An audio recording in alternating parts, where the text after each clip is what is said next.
Welcome, everybody. Happy Friday. Welcome to another episode of the Black Line Brief. I'm your host, Matthew McKim.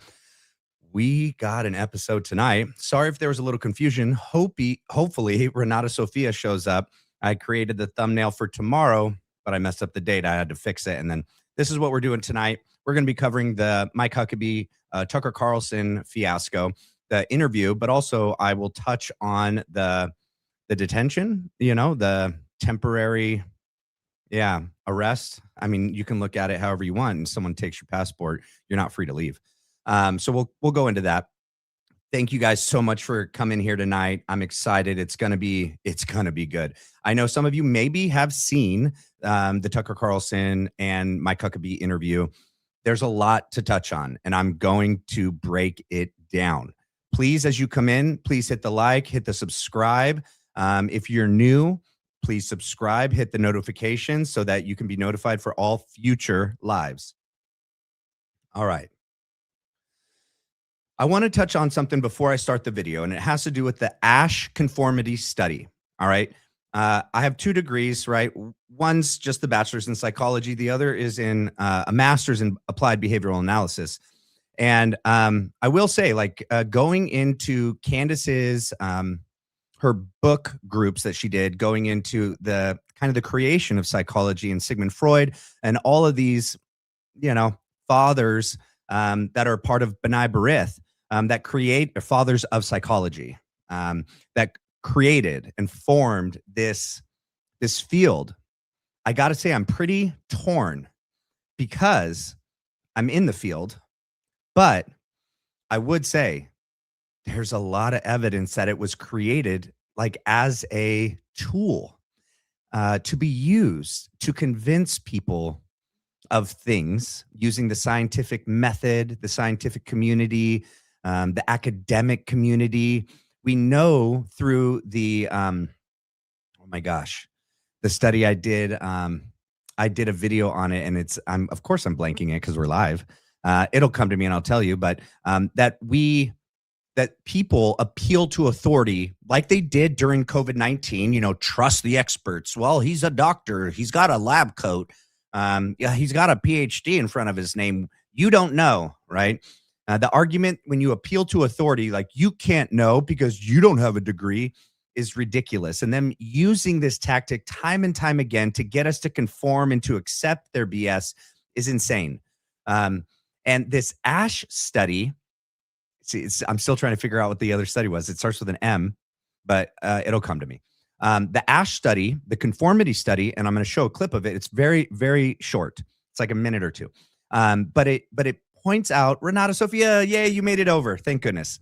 But it points out the pressure that gets exerted on us as individuals when in groups, right? Our desire to be part of the group and to appease the group, even against our own judgment. It can override even what we know to be true, just to, we call it groupthink, to be part of the group, to not rock the boat.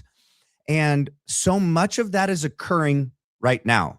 Well, it's always occurring. It occurred during COVID. It's occurred during the Charlie Kirk assassination. It occurred during 9/11. It occurred during Pearl Harbor, World War I, II. It's occurred across time.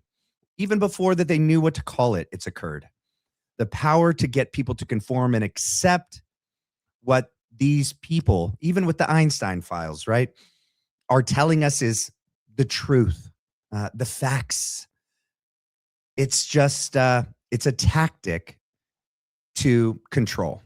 And I'll play that and then keep that in mind when we're talking about Philadelphia, everything that's going on, this whole interview. You're going to see Huckabee use this.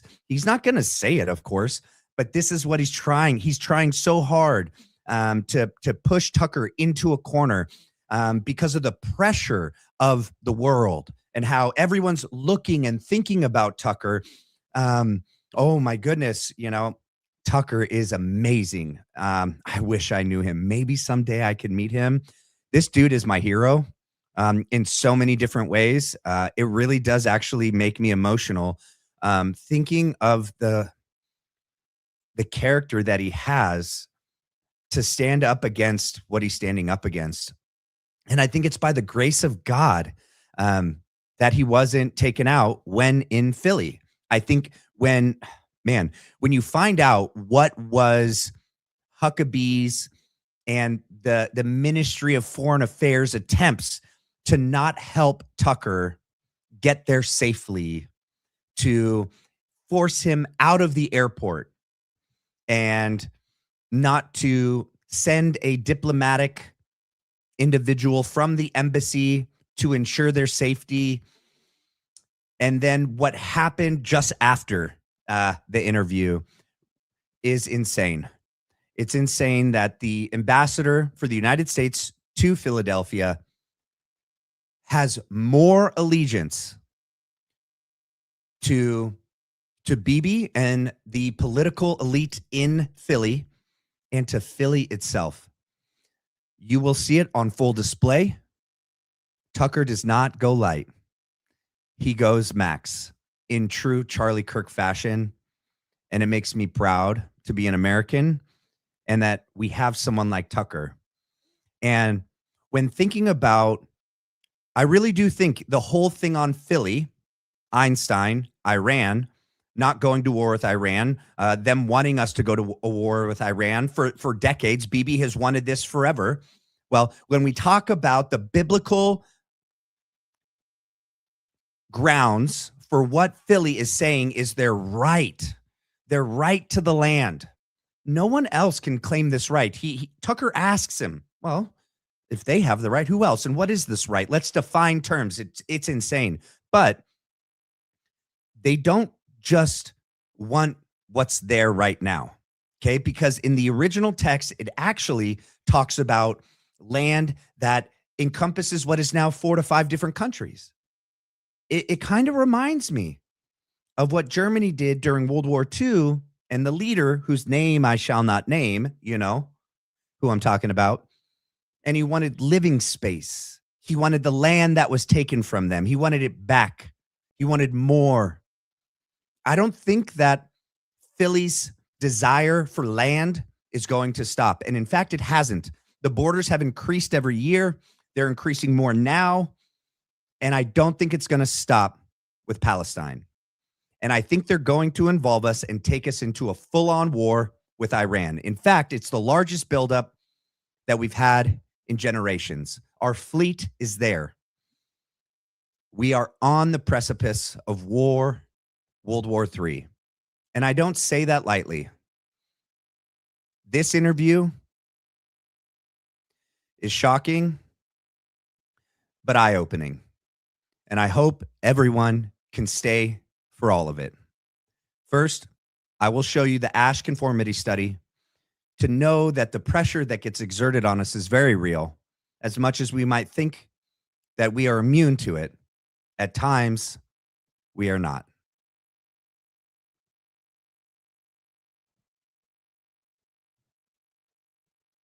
But an experiment is not a public opinion poll. It examines behavior under the pressure of social forces, as the experiment of Solomon Asch reveals. The experiment you'll be taking part in today involves the perception of lengths of lines. As you can see here, I have a number of cards, and on each card there are several lines. Your task is a very simple one. You're to look at the line on the left and determine which of the 3 lines on the right is equal to it in length. All right, we'll proceed in this order. You'll give your answer. Only one of the people in the group is a real subject, the 5th person with the white T-shirt. The others are confederates of the experimenter and have been told to give wrong answers on some of the trials. The experiment begins uneventfully as subjects give their judgments. 2, 2, 2, 2, 2, 3, 3, 3, 3. But on the 3rd trial, something happens. 2, 2, 2, 2, 2. The subject denies the evidence of his own eyes and yields to group influence.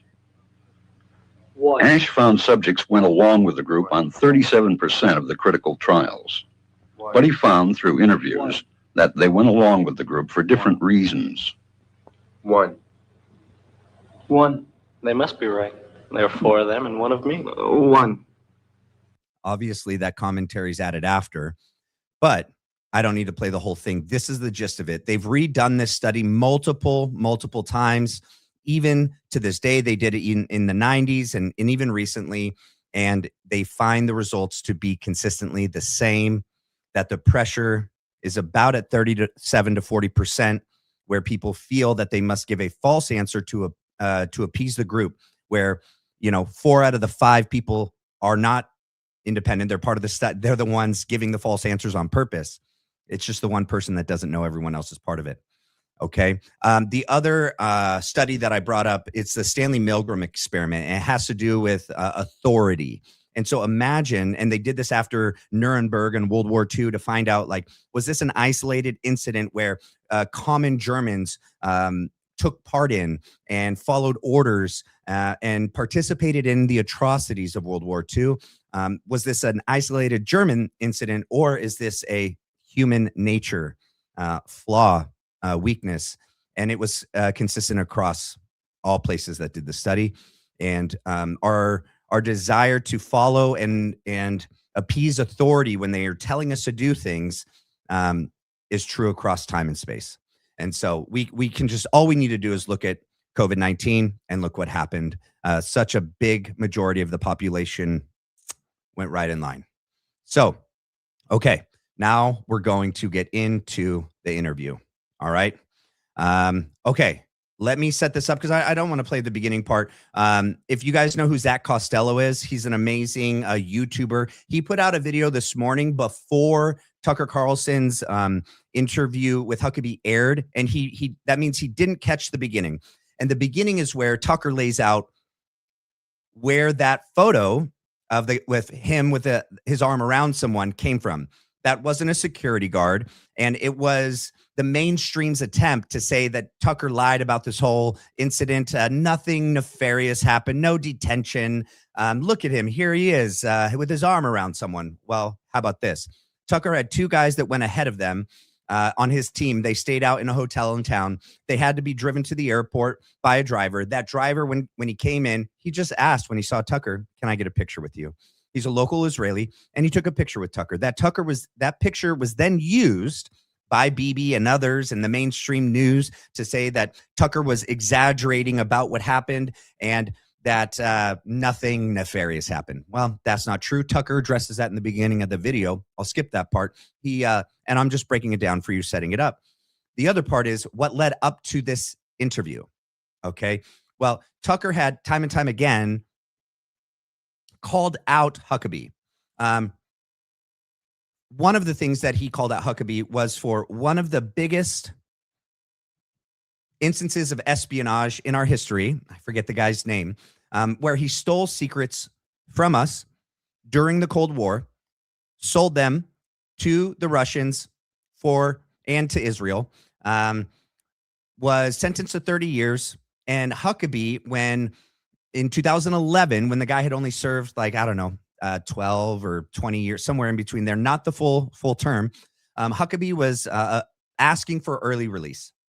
Not only that, Huckabee met with him and considered him a friend and his wife, and he tries to gloss over it. And Tucker said, "How could you do that? This is the biggest case of espionage in our history where, on behalf of Philly, this individual stole secrets and then sold them to our enemy during Cold War. How could you ever be for that guy?" And not only that, this guy still was calling for Philadelphians that are U.S. citizens that work with security clearances still today to steal on behalf of Philly today. So looks like 30 years didn't teach him a lesson. And Huckabee, I think, doesn't care. Honestly, you're going to hear him put the United States down and elevate Philly multiple times. It is clear where his number one allegiance lies, in my opinion, and it's on full display in this interview. We will get into it. Thank you all for joining. Please hit the like and subscribe as you come in. All right. This is where I already talked about his meeting with that trader. Let's see here. There have been Americans in prison in Israel. There have also been, and there continue to be, dozens and dozens and dozens of sex offenders, accused sex offenders from the United States who fled to Israel, including one recently, an Israeli government official who was caught trying to molest a 15-year-old girl and fled to Israel and is not going back to the United States to stand charges for attempted molestation of a child. Have you advocated for the Israeli government to return him to the United States? I'm not familiar with that case. It has not come to us at the embassy. So I'm not aware. Is this the person in Nevada? That is correct. Okay, I In heard Clark about County, I would imagine so. Yeah, I heard about it, but I heard about it through open source media. It was never something that was presented to us, but I would have no problem with him being extradited back to the U.S. You're the president's and our country's representative in the state of Israel. So I think it would fall to you to advocate with your friend, the prime minister, to say, wait a second, we have a very close relationship. We're obviously the single largest source of outside funding for this country. How can you take an accused child molester and shield him from American justice, send him back to the United States? Have you ever had that conversation? No, because the prime minister would not be the proper person That may be in right. Israel. Pardon my ignorance. But that would deal with an extradition. It would go through their court system. And so the prime minister is separate, very similar to what we have in the U.S., where there is a separation of powers. So it would go through something other than the prime minister. have you advocated to the courts, to judges, to anybody in the Israeli justice system? There has never been a request for me to engage in that. I would be happy to do it if the White House. Like a true politician, he's going to weasel out of everything and toss the buck elsewhere, not take responsibility, act like he's ignorant or does not know. There's no way he doesn't know, as the ambassador to Philadelphia, of the cases and the instances that Tucker is raising. And even if he truly does not know, then that ignorance is willful and at best, like deliberate. House sent a message to me. I do work for the president. I serve at his pleasure. If anyone at the White House were to say to me, would you please go and make a case for it? But probably if that were to happen, it wouldn't come through the embassy as much as it would likely come from the Department of Justice at the U.S. in D.C. They would make the request. They might involve us, but they very likely would not. Does it seem strange to you that people accused of child molestation in the United States are allowed to have refuge within the borders of our closest ally? How that doesn't make sense to me. Well, I would say that. And this is going to come up time and time again. Philly's not our ally. We do not have a formal treaty or agreement with Philadelphia. So it's more on some sort of, I don't know, backroom handshake or agreement. I guess it is that we have supposedly mutually beneficial goals that we share in common, which make us quote unquote allies. But we're not. We're not at all. Okay. And in fact, like so many have said, we should be very leery of the friends that we go out in town with, that continue to pick fights and get us in trouble each night, and then still say that they're our friends. We should reevaluate the friendship that so many are saying is our greatest ally, when this is not benefiting both parties. This is benefiting one more so than the other, and it's not the United States. If you've molested an American child, shouldn't you be required to stand justice? It's an allegation. Let's be clear. One of the things about our system of jurisprudence, you're innocent until you're proven guilty beyond a reasonable doubt. So if the charges are there, should he be extradited? I would say so. The charges are there. Yeah. Okay. So they should be, but that's a Justice Department decision, and they're the ones who should be pursuing it. To my knowledge, they haven't. They certainly haven't engaged the U.S. Embassy over. Why would the Israeli government harbor fugitives from justice in the United States? I'm not sure that there are dozens and dozens and dozens. And in fact, there's an Israeli group that keeps track of them, that is dedicated, Jewish Israeli group dedicated to combating the molestation of children, and keeps a long list. And then you can look it up. And Tucker, I hope you're not saying that you think the Israelis support the molestation of children. He never said that. What he's saying is that they don't oppose it. Okay. They're not so much against it that they're willing to extradite. Okay. Because, unfortunately, we're going to go there tonight. This is going to be tough, you guys. Buckle up. Okay. There is something called the Babylonian and the Jerusalem Talmud, which is oral traditions that have been passed down over thousands of years that have been written down. This is what, and I've seen Zach say this word, so hopefully I can say it and not get dinged. But when we look at the Einstein files, and he's writing in the emails that him and his financial friends have no problem messing with the markets, distorting it, so much so that he says, let the goyim deal with it in the real world. Okay. This book, and not all Jews believe this. Not all rabbis teach this, but some do. Some extreme factions do. And that we, as non-Jews, are less than human. And why they, like individuals like Einstein and others like this one that Tucker is referencing, they feel no issue with doing this to non-Jewish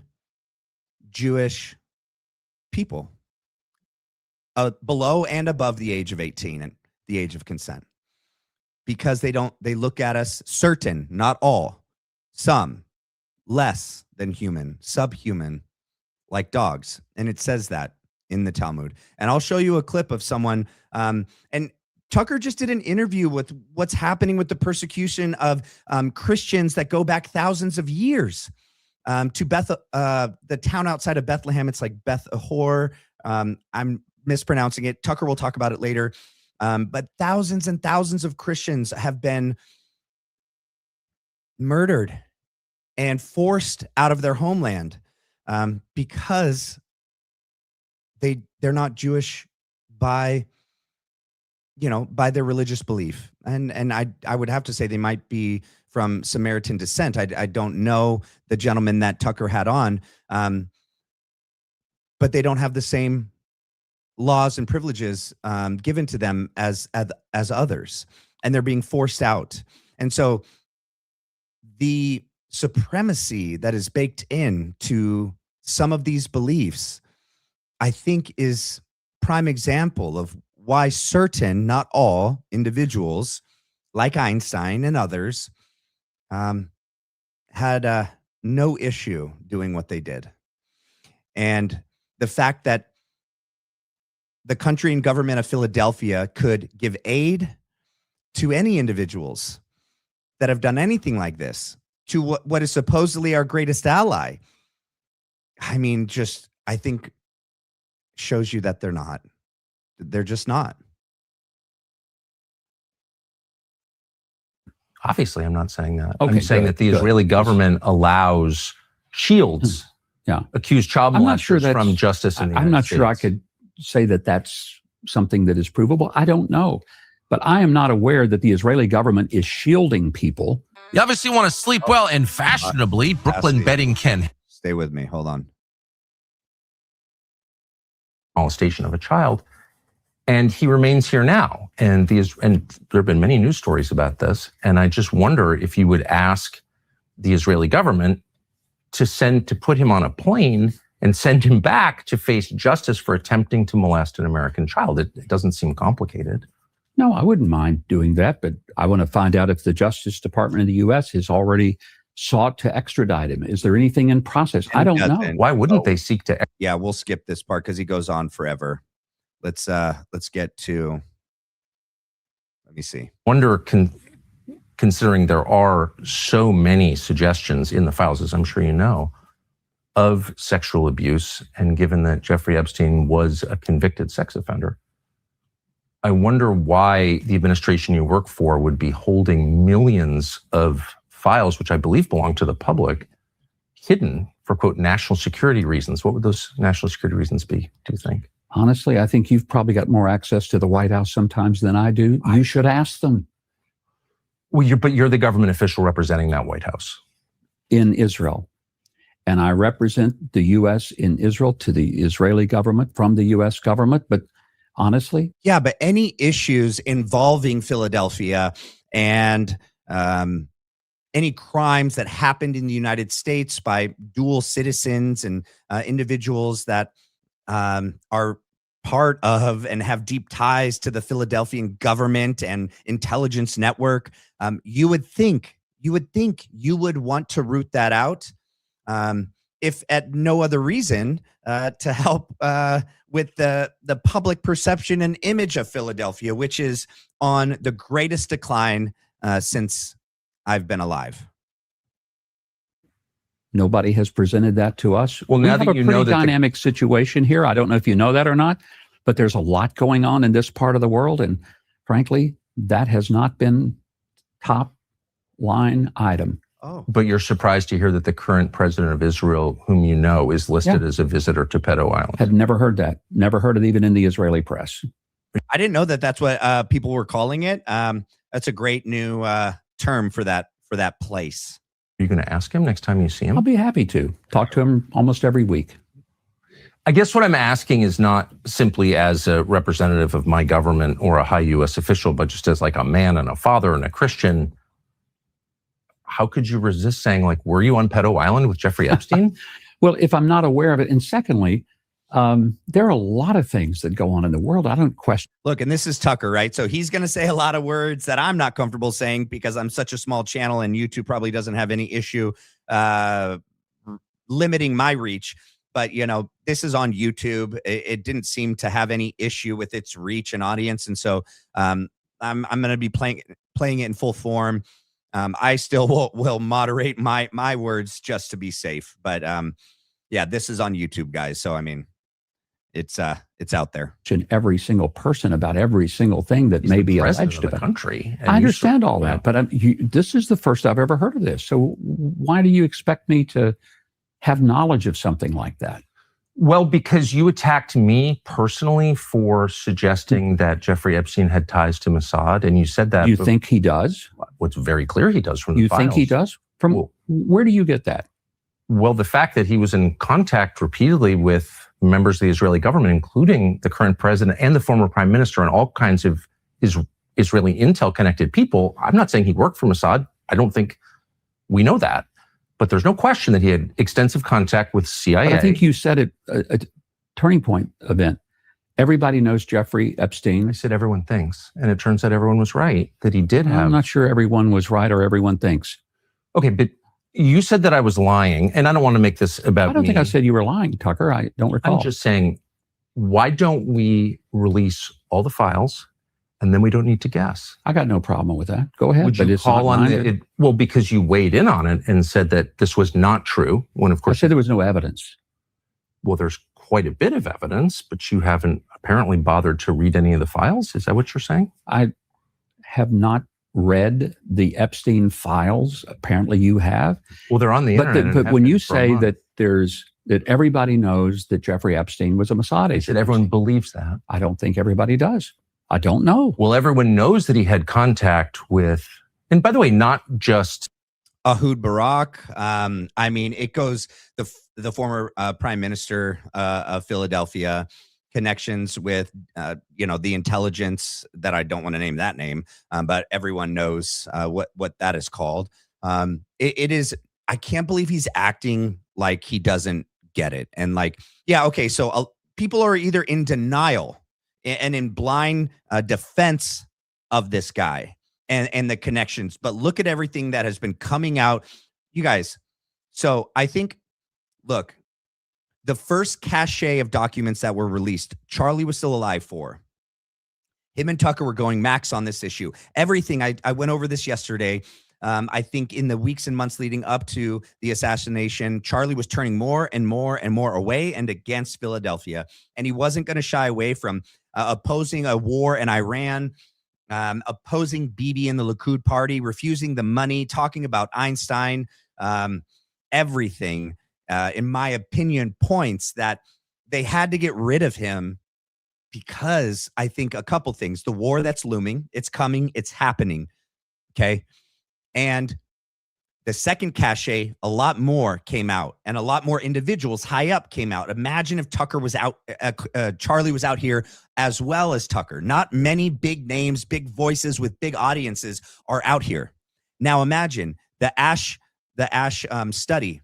Well, they know for a fact if more people with the reach and the audience like Tucker and Charlie, there's more voices all saying the same thing, we would be emboldened. We would be braver and more courageous to stand up and to speak out. But they muted one. They silenced one so that there'd be one less voice out there on our side, opposing the war with Iran, asking for full transparency and the full release of the Einstein files. And I don't think Bibi wanted him in Trump's circle anymore. Bibi wanted this war back when we bombed Fordo. Charlie said, no, dude, don't do it. Don't do it. And Trump listened to him. Now with Charlie out of the way, the one sane voice that had the president's ear, the one godly, Christian, honest individual that had a direct connection to this administration, telling them to serve the people that voted him into office, is now gone. The obstacle that clearly was there when Charlie was alive is gone.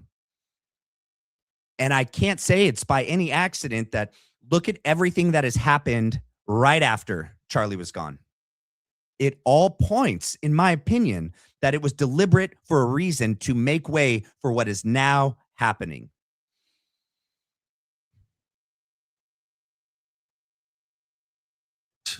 Israeli intelligence, American intelligence, which is much more distressing for me. I'm not Israeli, I'm American. I don't want my government having any contact with someone like Jeffrey Epstein. So the shame I wouldn't either. is on the United States, as far as I'm concerned, just to be totally clear about that.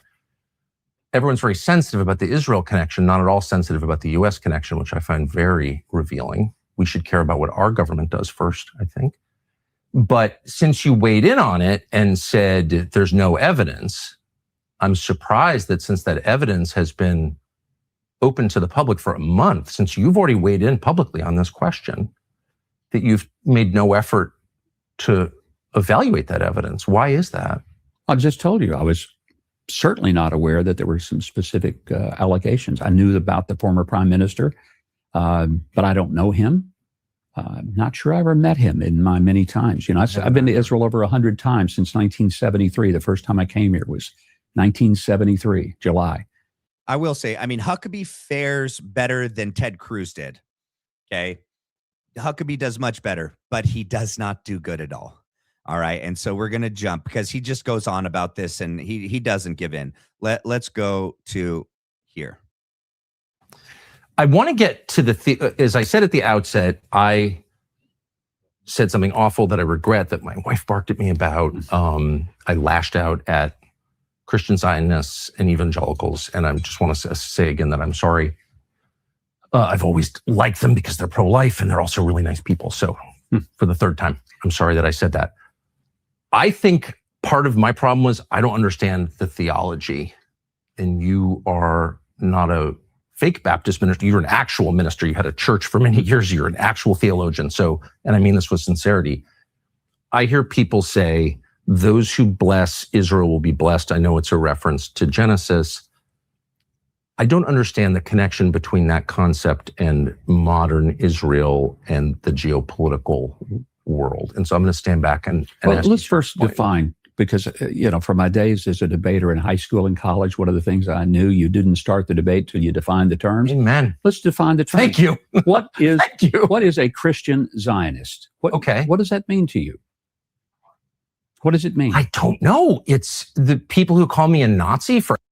Remember what happened to Brigitte, man, her name is hard to pronounce. The Catholic that was kicked off of that committee for sticking her ground and saying that she's not a Christian Zionist. And they said that it is that you have to agree that Philly has a right to exist and to defend themselves. Okay, they're going to go on. This is going to go on for a minute. He's not going to be able to define the terms. He has circular reasoning, and Tucker continually will point that out. Well, in what way does first the claim exist, and in what claim does that belong to, what people group, how can we prove they are the descendants of Abraham and the land? Well, if you're saying that biblical passage is about the land, why isn't it about the whole land? Why is it only about this one land? I mean, it's going to be crazy. Tucker does an outstanding job. Asking what Israel means? I mean, that's kind of I don't even know. But here's the point. If you say a Christian Zionist is a person who has a brain virus and is guilty of heresy, that's a pretty big charge. I know. I shouldn't have made it. I made it out of anger and ignorance. So, and I'm Christian, I think we can agree, is somebody who follows Jesus Christ. Exactly. Has a personal relationship with Jesus Christ, believes in his death, burial, resurrection, has repented of one's sins, and have accepted him as one Savior. Would that be fair? Amen. Christian. Define that. Zionist. A Zionist simply means a person who believes that the Jewish people have a right to have a homeland where they have security and safety. Why? Why do they have a right? Why don't Native Americans have that same right? I'm not saying we need to be giving back land to everybody, but you guys just look over history. So many times people get invaded, they get conquered, and the land gets taken. Are we supposed to now rewrite history and give back land to every people group that was an indigenous people group to that land because they were invaded and their land was taken? That means, do we have a right to exist in the same way that Philly has that right to exist right now in that land? It's insane. Can we apply that to Ireland and to the Brits? Can we apply this universally? Is this a universal right that applies across the world? No, it doesn't. Well, why is it unique? You know, when you look at the individuals that put up the money to buy the land from the UK who owned Palestine at the time, it's the Red Shields. Okay, I'm not going to say their full name. Everyone should know who I'm talking about. These individuals are not religiously Jewish. They're atheists. And the majority of those that took part in the original, Zionist propaganda and plan to take this land post World War II, imagine if the atrocity didn't happen the way that it happened in World War II, would there been an international push to get them land? I mean, look at all the other genocides and all the other wars. Why is this one different?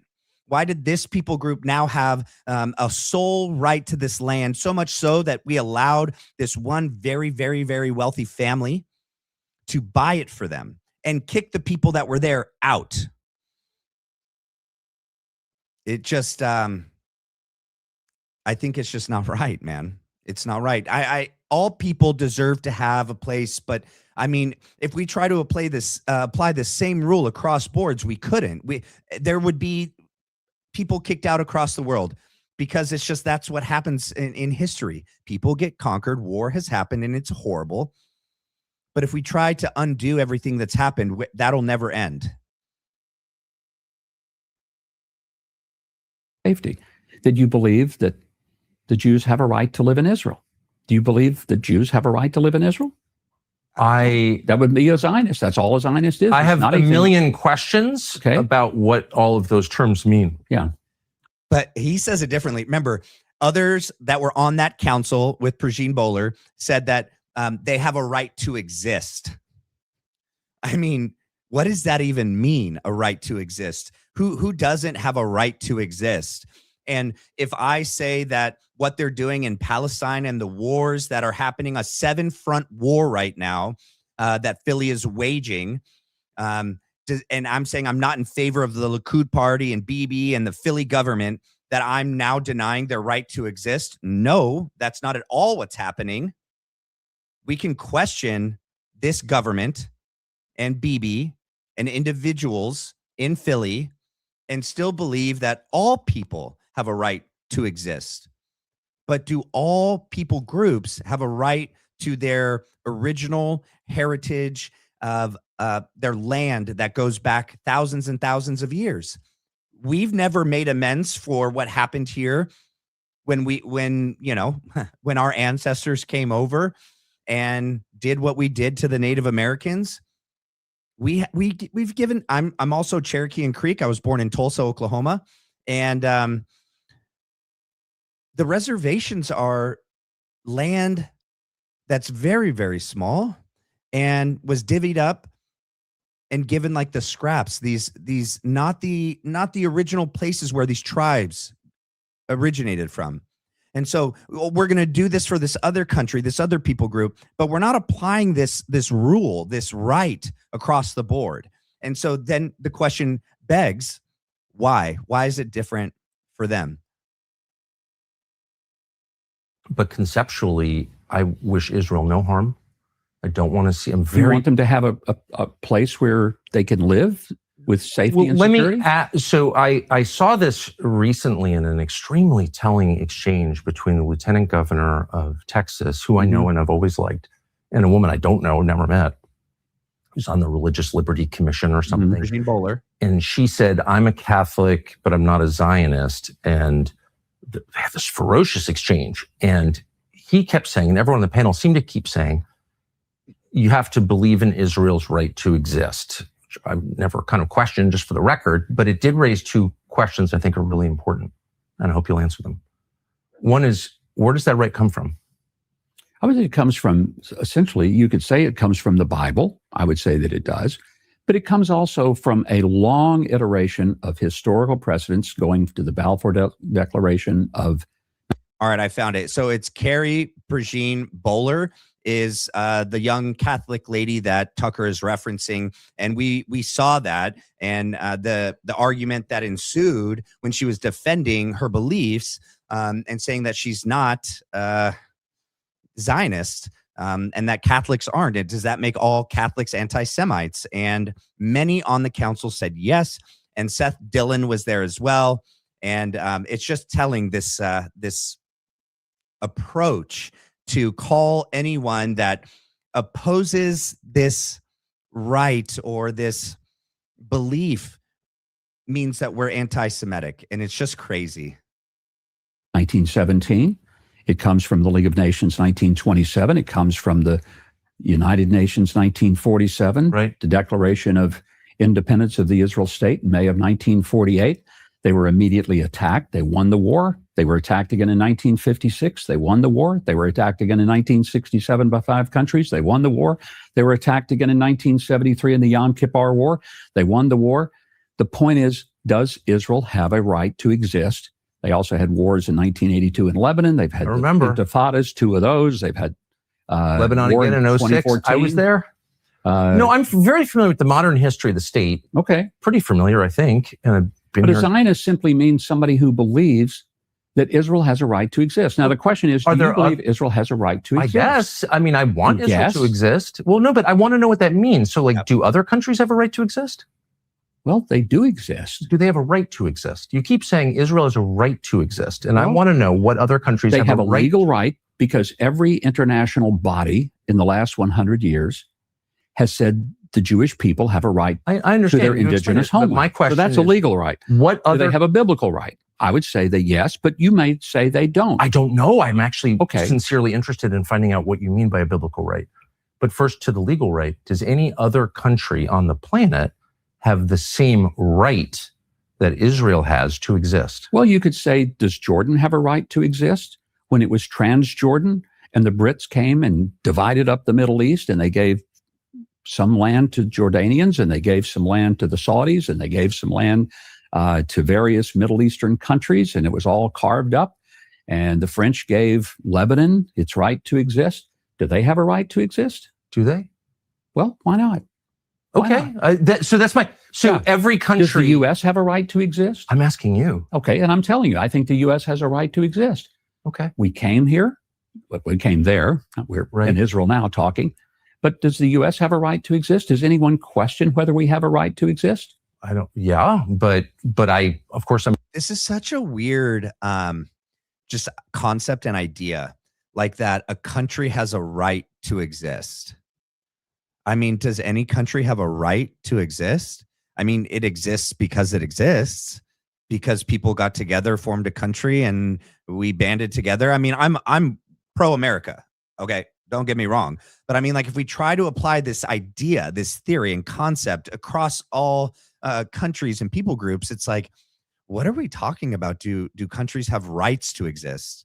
I mean, I don't know. I mean, I think humans have a right. We have an inalienable, we have a God-given right to exist, right? People do. Humans do. But do countries? Countries are created by man. They're not established by God. They can run astray. They could not honor God. They can do things that are not godly, not Christian. Does that mean they have a right to exist? What about these other countries that are not good countries? Do they have a right to exist? I mean, where does this end?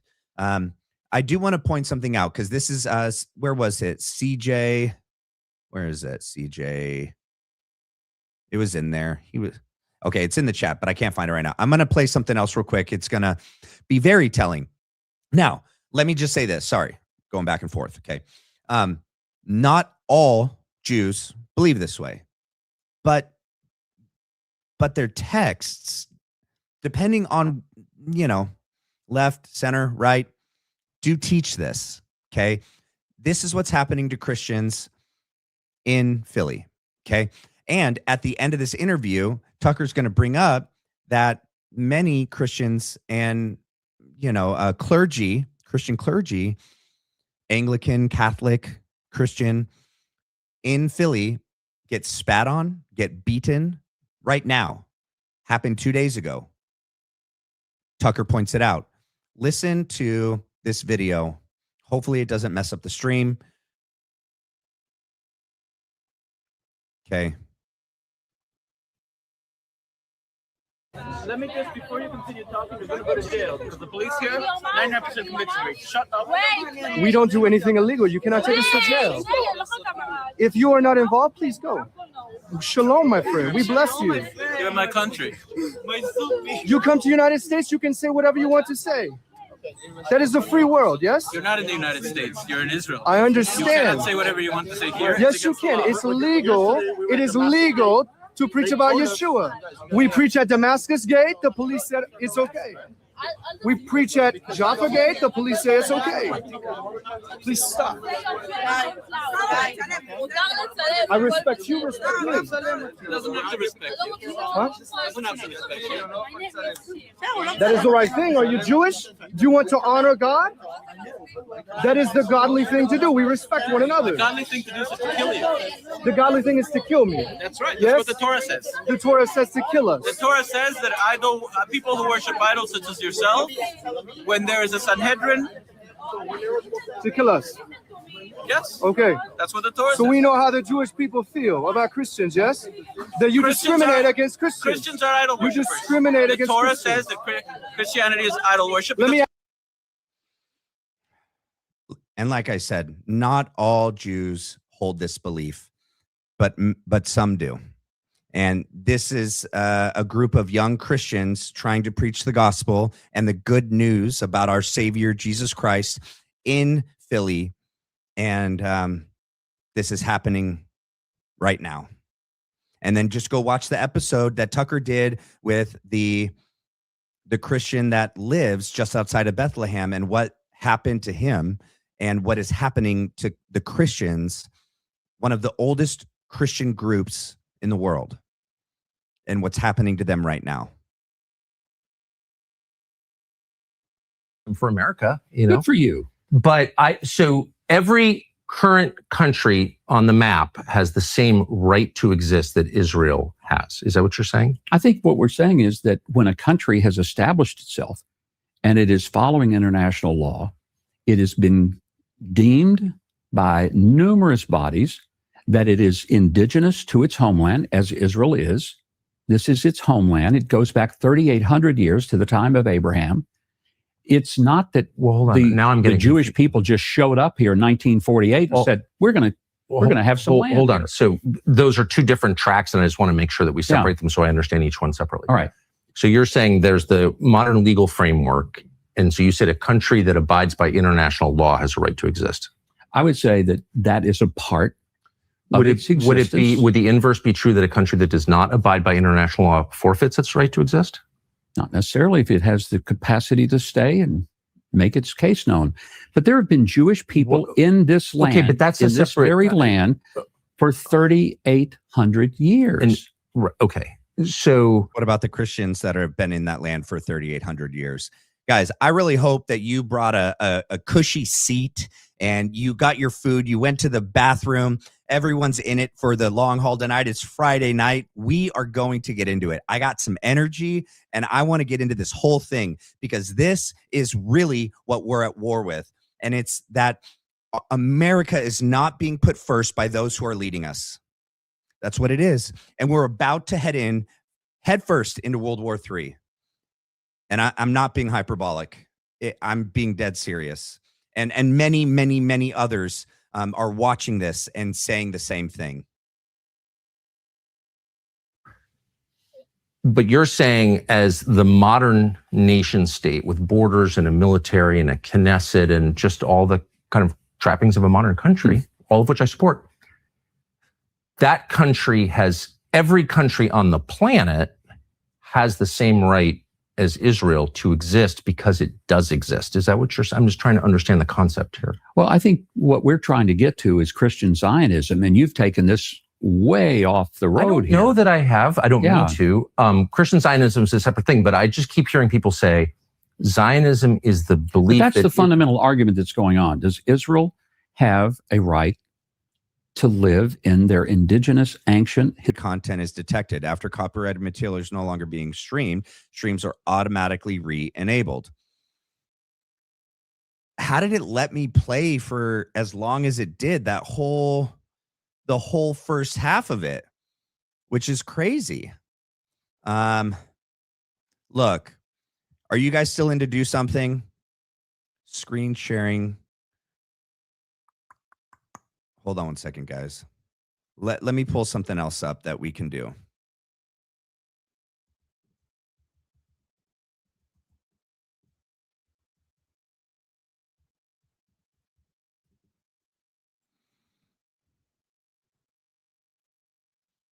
Okay, hold on. I'm adding something to the screen.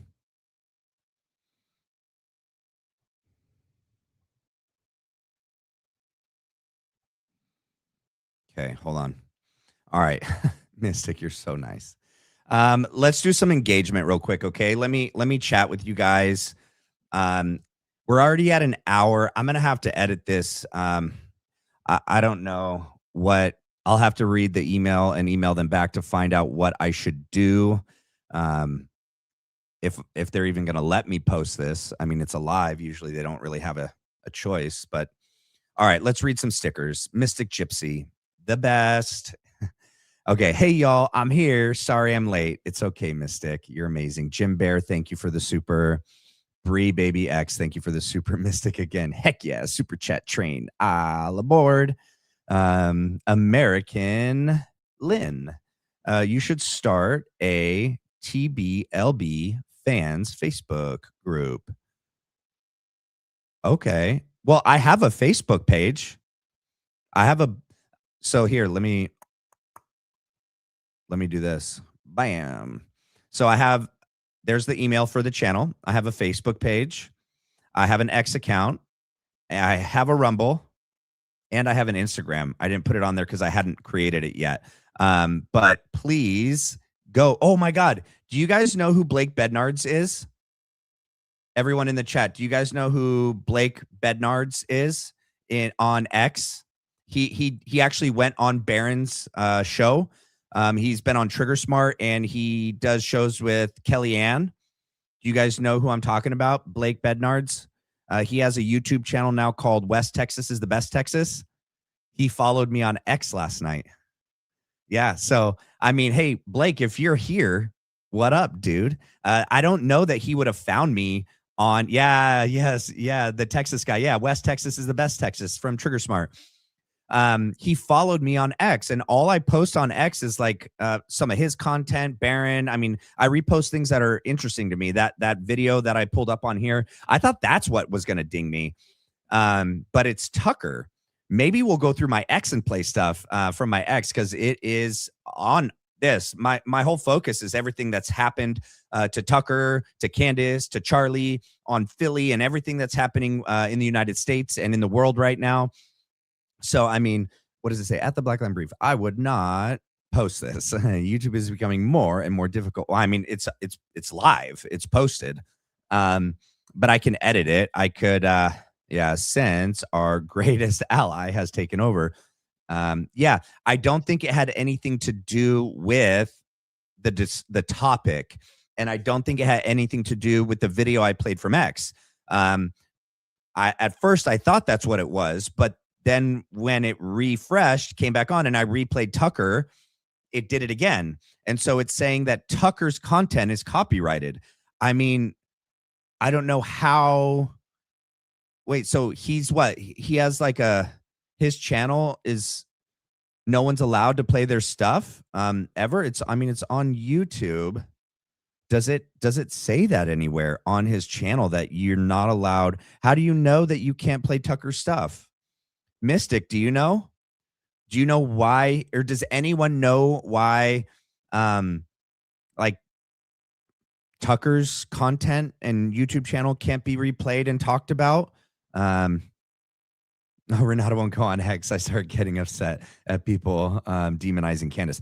Yes, mine is the opposite. I stick up for Candace and Barron and Charlie and Tucker, and post everything about YouTube is in the Talmud. Yep, fair use. Yeah, I don't know why I'm not allowed to play his stuff. That's just insane. That doesn't apply to everybody. All right, let me finish reading the supers. I didn't get through everyone. Okay, so I do have a Facebook page on Facebook for the Blackline Brief, and then I can start a group on there as well. That's to you, American Lynn. And then we got Mystic again, gifted 5 memberships. You're so nice. And then Bree Baby X gift another super sticker. Thank you so much. And Mystic, you guys. My 3 biggest supporters, Mystic, Bree, and Jim Bear, and everyone else too. But you guys are, thank you guys. Man, what to do? Let's see. All right. I mean, look, guys, I'm a little nervous on what to do, what not to do. American Lynn, you just became a member. Welcome to the team, American Lynn.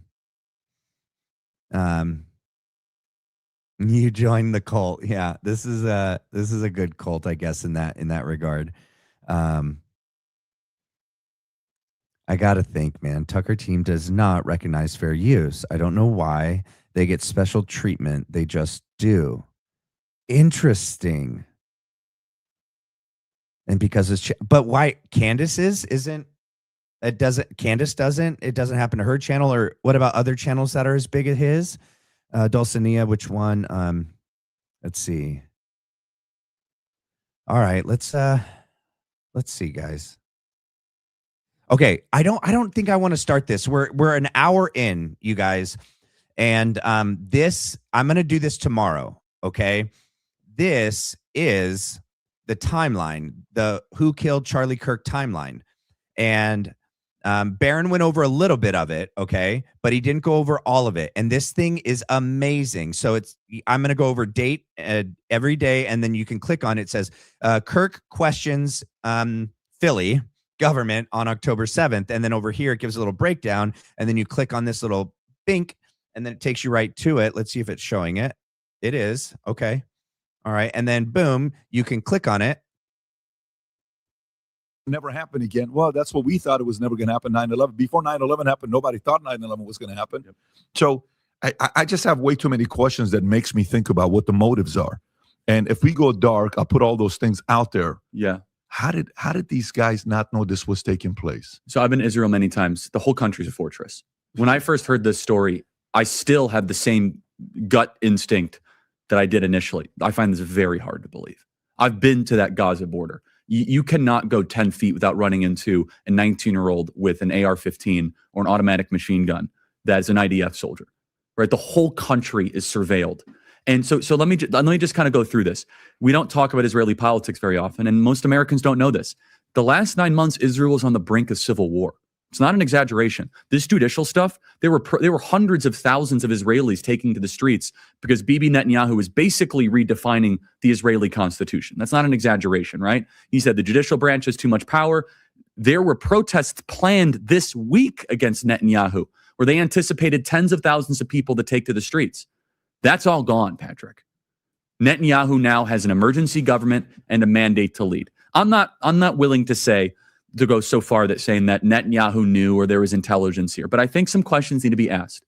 Was there a stand down order? Was there a stand down order? 6 hours? I don't believe it. Israel's the size of New Jersey. When I took a helicopter ride from Jerusalem to the Gaza border, it's 45 minutes. And this was in 2023, just after October 7th, you guys.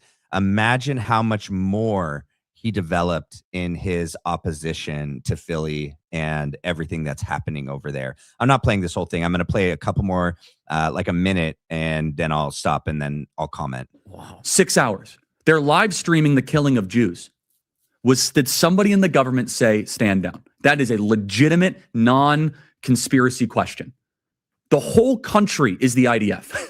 The whole country is. Yeah. And you're trying to tell me that they're going to concerts and kibbutzes and schools and by reports 6 hours. Let's say it's 3 hours. That's suspect.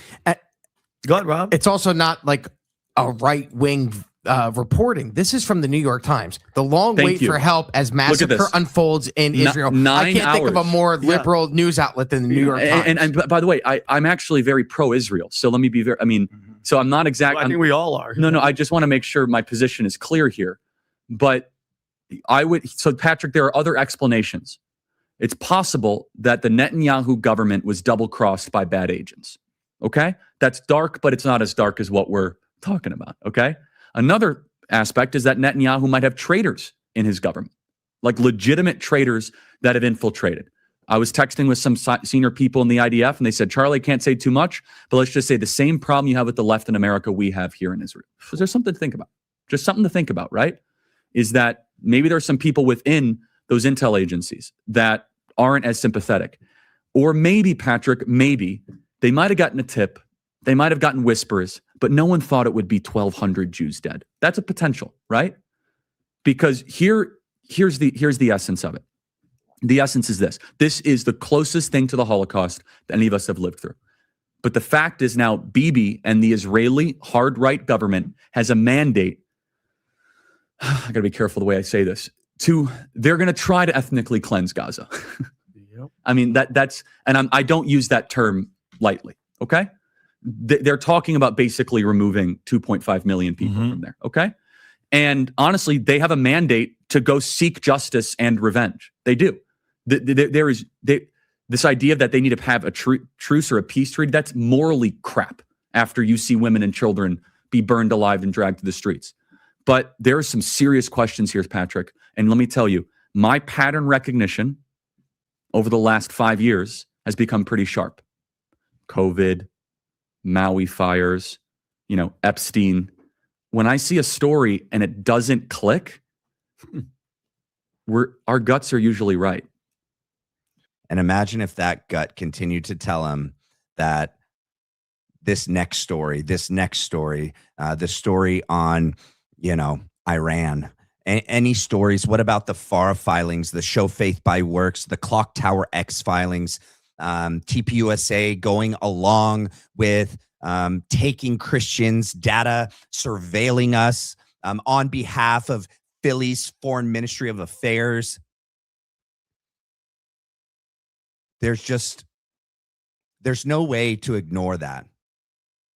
There's no way to look at Jesse on Fire's video and watch him say that the reason why he's doing it is to shut us all down, right? Because we're causing so much issues for Erica Kirk and TPUSA, that he's doing it to help them, that he doesn't think any of them are evil, that any of them had anything to do with his actual death, but that the reason why, the only thing that explains what we're watching since September 10th, that explains this bizarre, troubling behavior, is that they faked it and that they're in on the faking of it.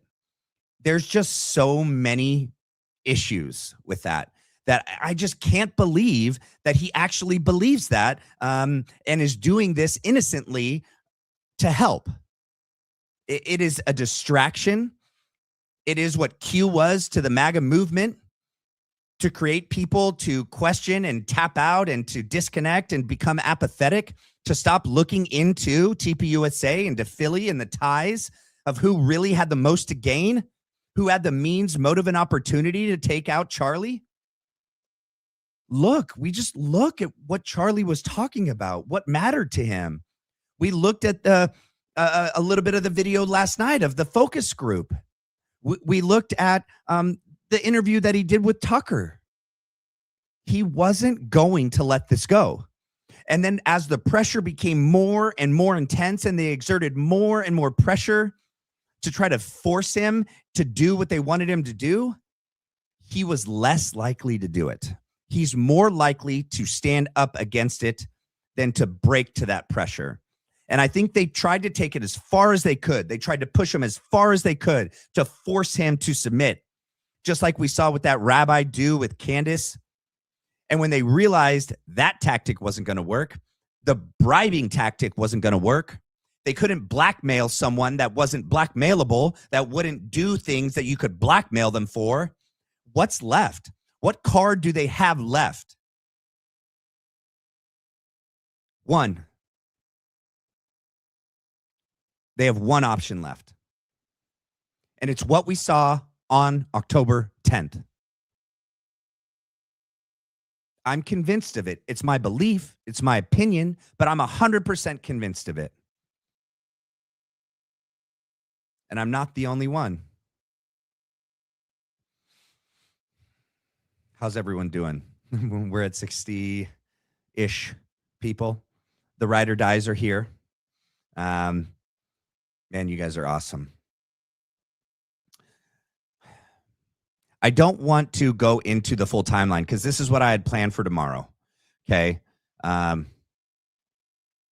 just wanted to show you a clip of what a tremendous tool this is, and that this will allow me to lay out everything that I think contributed to the downfall, the assassination, and then the subsequent cover-up of Charlie. Why won't it let me scroll down anymore? Oh, I got to be in here and do it. Okay. And it goes all the way down. So we have the aftermath. So September 11th and on. Yeah. Man. Well, I guess I debated tonight beforehand, which one should I go with tonight and which one should I do? Well, at least I know now. It's either Huckabee and his minions, and they don't want people to see it. They only want you to see it on Tucker's platform. Or it's like, I forget which member just said it, that Tucker and his team don't recognize the fair use. And they, I don't know, maybe have some sort of agreement with YouTube. But why doesn't Candace, why doesn't other people that have as big of a platform as his? You can replay TPUSA stuff and the Charlie Kirk show. Is it really? Is Tucker's for free speech? I don't know. I don't think it's Tucker, man. I'm trying to remember if I've replayed anything else of his, or if anyone else has, or if that's happened to anyone else. I definitely need to do some research, because if I ever hope to play anything of his ever again, I got to figure this out before I do so. And the other question is, how come I didn't get dinged with it up into the 55-minute mark? We were playing it for a long time. It's pretty bizarre that it wouldn't have happened immediately and that it only happened further along. I don't know, man. Yeah. Well, blah. All right, let me see. I think we had another super chat in here. We got Earl's daughter. I haven't seen you in a couple. Good to see you. For your efforts, Matt. Go Max. Eat a Philly sandwich and wash it down with a strong Irish ale. Christ is king. Yeah. Hey, you know what we can do, since it's just the ride or dies here? I'd love to answer personal questions you guys have for me. Maybe you guys want to get to know me a little bit more. this, so Ian showed way more a little bit ago, but did he show it on YouTube, or was he on Rumble, or was he on Twitch? Was he on a different platform? This is to KJ Mama 409. You said Ian showed this a little bit ago, and he showed way more. So where's the copy? It had to be the Tucker interview, though, because I stopped, and it says when you stop playing the copyrighted content, it allows you to start the stream. It let me restart the stream. I started playing Tucker again, and then it copyrighted it, and it took it down. So, try to do it on X. He did it on YouTube. Did I grow up in Idaho? No. So I was born in Tulsa, Oklahoma. And then my mom and my family, without my dad, my mom separated from my dad when I was like 2. I never really met him. I met him once when I was 13, and then he passed away when I was 16. He struggled a lot with drugs and alcohol throughout his life, but moved to Oceanside, Vista, California. And that's where I grew up for almost all my life, for the rest of my life, until I joined the Marine Corps when I was 19. I turned 20 when I was in. This was in 2005. And I got stationed at Camp Pendleton. I went to San Angelo, Texas, Goodfellow Air Force Base, where I became an aircraft rescue firefighter for the Marine Corps. And then I got stationed at Camp Pendleton, and I was there from 2005 to 2011. And then I got medically separated in 2011 because I was injured when I was in. And I had a bunch of surgeries and was medically separated. Honorable, but with a disability rating through the VA. And I still lived in Oceanside for a little while. And then I met my wife a year later. And once I met her, she was going to a Christian college in San Dimas, and I was wanting to go to college. I was wanting at the time to become a pastor. I was heavily involved in youth ministry and college ministry. And so I went to a school called Life Pacific University in San Dimas, where I was trying to get my bachelor's degree in theology. And I did almost do that. But when I was in my last semester, the VA, who was paying for it with the GI Bill, had me do a labor market survey to find out where could I get a job when I get out with a bachelor's degree. And there was, you can't really do much with a bachelor's degree in theology. You got to get a master's, an MDiv, and go on and get a doctorate to really become truly employable. And they were like, we're not going to pay for this last semester. And so they're like, you need to choose another career path. And so, I mean, with what the school had to offer at the time, and without me starting all over, a lot of the classes I took could count towards a psychology degree. And so I chose psychology to do that and finish. And then, once you graduate with a degree, I think this is why, I mean, ultimately, I do agree with Charlie that college is a scam for the most part. There's certain career paths where getting a degree, actually you become extremely employable and very competitive in the professional marketplace upon completion and graduation with a bachelor's. Most degrees nowadays, a bachelor's is the new high school diploma, or it's the new associate's degree. A master's is the new bachelor's, and a doctorate is the new master's degree. And so really, with a bachelor's in psychology, you can't really do anything. You can work in ABA, applied behavioral analysis, which is the field I went into, working with kids on the spectrum, autism, oppositional defiant disorder, reactive attachment disorder, but it doesn't pay good. And so being me, I wanted to progress and continue to get better and do more. I had a family and 2 kids and a wife to provide for. And so I went back and applied to Pepperdine to get my master's degree in applied behavioral analysis so that I can move up in this career. And yeah, let's see. I'm going to look at some of the questions you've probably mentioned somewhere already, but what is the reason for the name Blackline Brief? Well, if you look at the branch description on the channel, it has to do with the line in which information does not cross and get out, truth and good information that is supposed to get out and to the public, and that the majority. Let's see. I wrote it a minute ago. Let me. I'd have to pull it up on a different one to see it, I think. Let's see. I can just read it because saying it off the top of my head. I won't do it justice. Let's see. How do I go to my channel? Let's see. Here we go. Here we go. View channel. I'm going to share. Let me go here. Hold on, guys. Boom. All right. Boom. Let's go to more. All right. The description.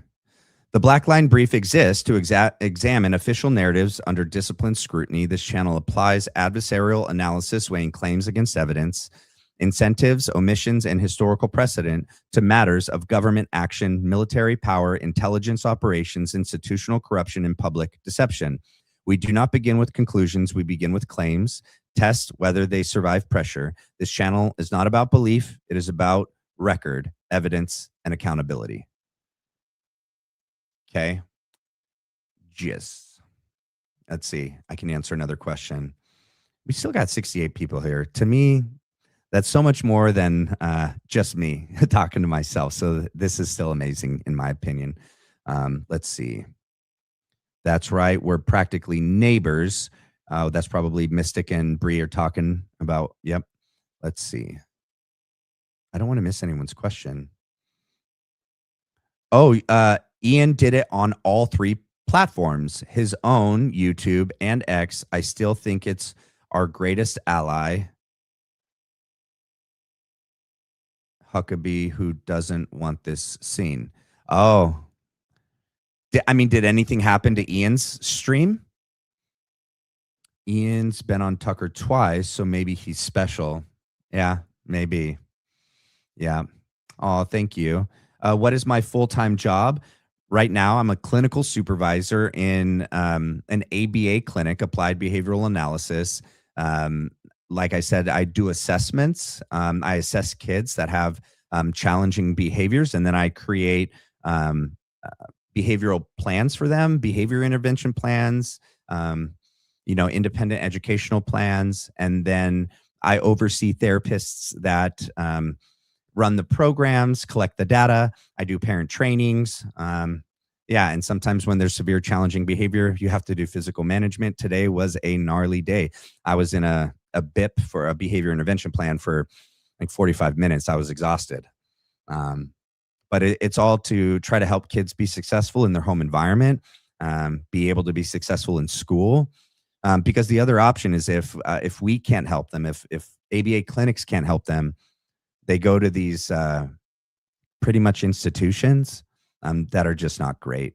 And it's sad. They get separated from family and they kind of stay there, because when they're in facilities like that, they're not really there to help them get better, because there's just so many kids and the behaviors are so extreme that oftentimes it gets worse. And then also it's like the kids stay there forever, and then the insurance pays for it, and it's like a whole thing. And so yeah. And I mean, I also did go into this profession because, like, initially becoming a pastor, I wanted to help. I wanted to teach. I wanted to help families. And even though I was kind of forced by the VA to pick a different path, and I didn't come from a family with money, and I didn't want to take out loans. So choosing psychology was still working within my gifts and I think my calling. And so that's why I'm very pleased with what I do. However, this is something that personally I've always wanted to do. This platform, this content, this channel. It just took me a very long time to build up the courage and the strength to do it. And ultimately, what I would love to do is this full time and devote all my time and energy into creating the best content available for everybody out there. Let's see. Baron uses X. Yeah. Matt, talk to Joel Webbin. He's okay. Let me go. All right. I will. Studios and Right Response Ministries. You can explain it happened to him. Oh, interesting. Okay. Let's see. I read that one. I watch him on YouTube. However, he mentioned the other platforms. Yep. Let's see. Free baby. Okay. It could be an automatic thing YouTube is doing because it's so controversial, according to Grok. Oh, interesting. I think I read that. Ian was on YouTube, but he stopped every 30 seconds. I don't know if that makes a difference. Interesting. It might. In Oklahoma, I'm originally from New York. I'm in Edmond, small world. Well, I used to go up to Albany and Saranac Lake and Upper and Lower Saranac Lake and Tupper Lake every winter and summer. One of my stepdads owned property up there, and so I would fly into like JFK, Newark, and then transition to Albany, and then connect into Saranac Lake.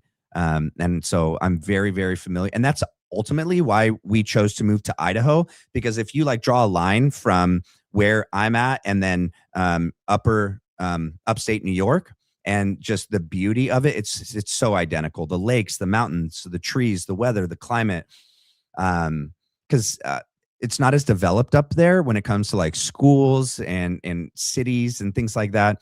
It's beautiful, but it's much more of a resort retirement town for very affluent, wealthy people. Rockefellers have property up there. They were the neighbors to my stepdad's property on the lake. And so, I mean, I really feel it was a God thing, towards the end of COVID, where I just felt this, we don't have family up here. And my wife trusted me that this was something God was telling me to do and for our family. And it really was.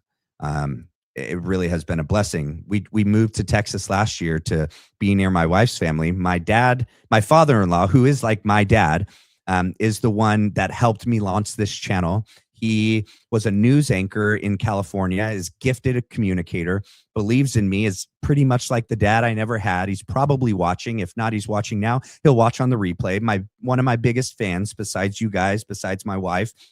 He's the one that helped create this studio, invested in me, believed in me, and has been, encouraged me along the way. And I love him for it. Yeah, let's see. Let's go to the next one. Let's see. Breve, you're in Oklahoma. Where in Oklahoma?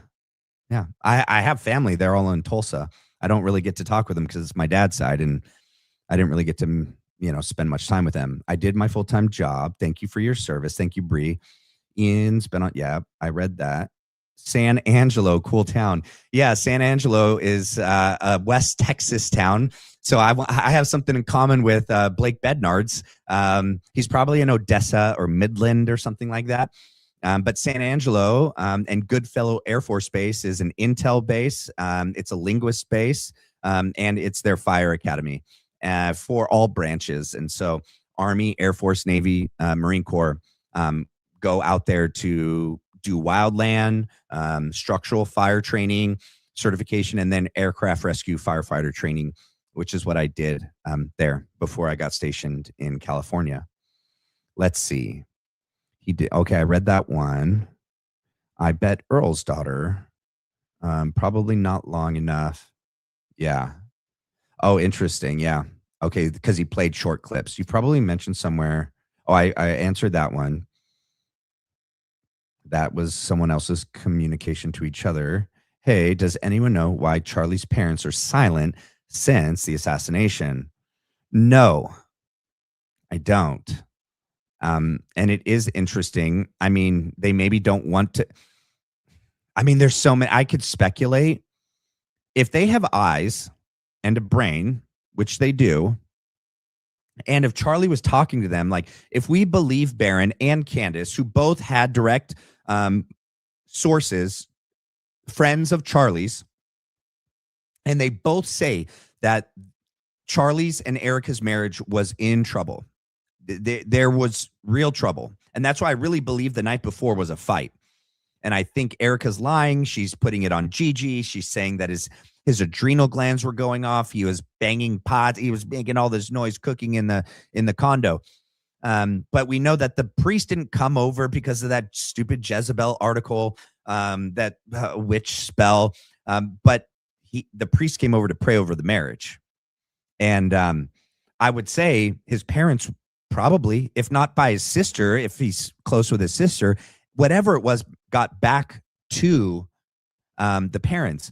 Oh, and I think that leads to why my assumption is, why isn't Erica in any of the photos at the airport when they're in Washington? So when they're unloading the casket from the hearse into Air Force Two, his parents are separate. She's over with Stacy Sheridan completely separate. You can see this big space in between them. When they're in Washington receiving the medal, she is separate, once again, being consoled by Stacey Sheridan, and Stacey's in between Charlie's parents, and there's a huge space in between them. And I just find that extremely bizarre.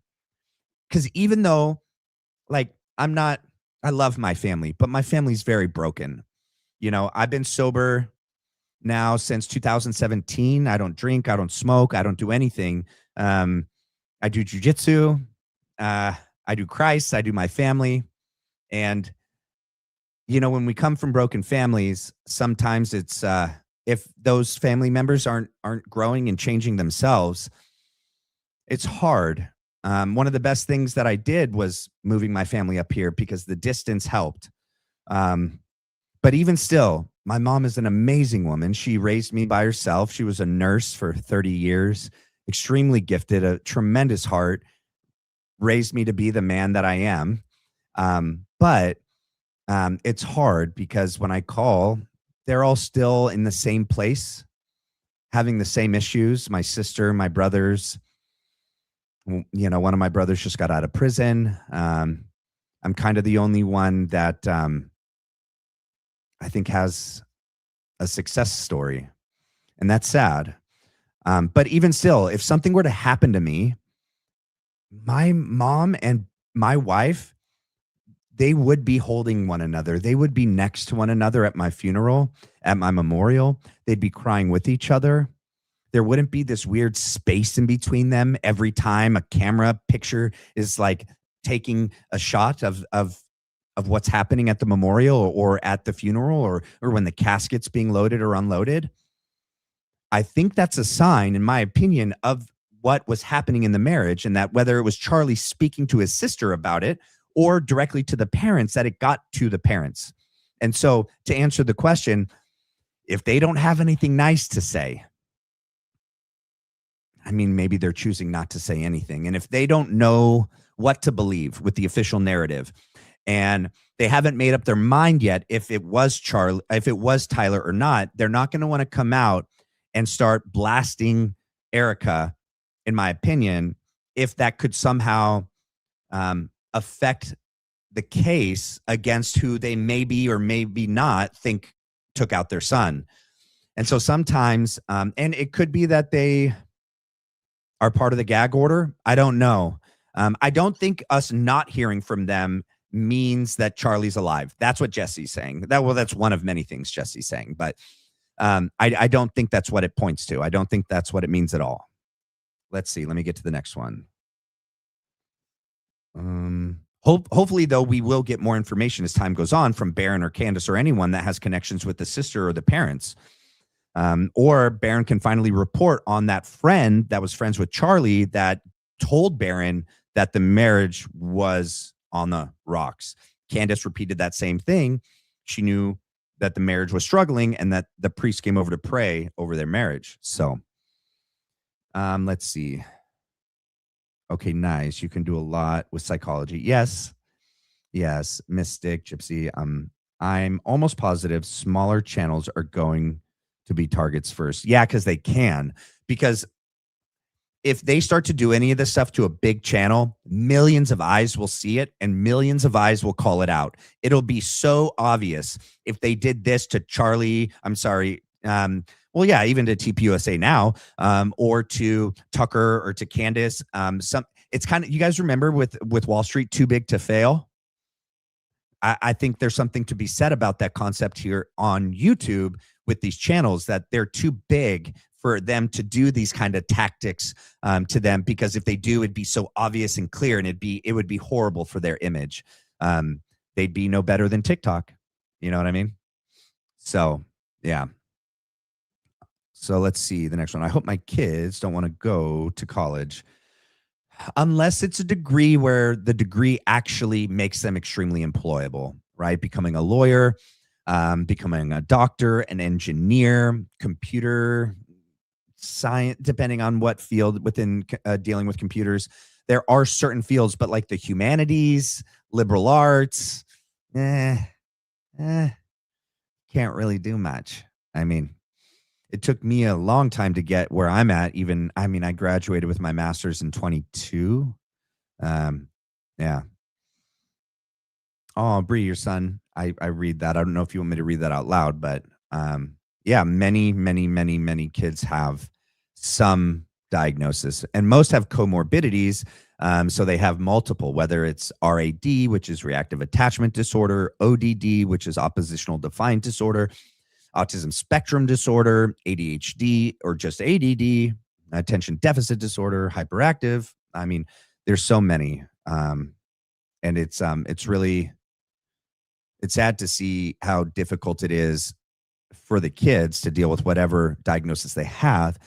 And then for the parents to try to figure out what's best for them, because it's hard for parents to determine whether or not they should put them on medication, what medication, what about the side effects. It's such a hard place for parents to be in. And my heart goes out to all the parents that have children with any kind of diagnosis or disability, because it's just hard to watch your kids struggle and to suffer in any way. You just want your kids to be happy, healthy, and thriving.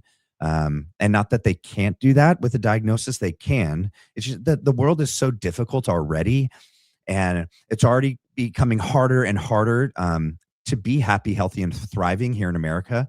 That any other thing on top of that, it just makes it harder. And so for parents with kids that struggle with anything like that, it's hard. It's hard, you know, and I see it every day, and my heart, breaks. But I mean, that is one good thing that I get to do. I get to help. Like I'm right now, I'm trying to help a kid not be sent away. And that if I can help and the team can help, then the kid might not have to be sent away.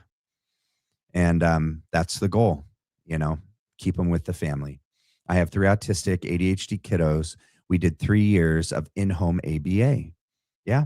You know, the different settings, right? You have in-home, in school, in community, or in the clinic.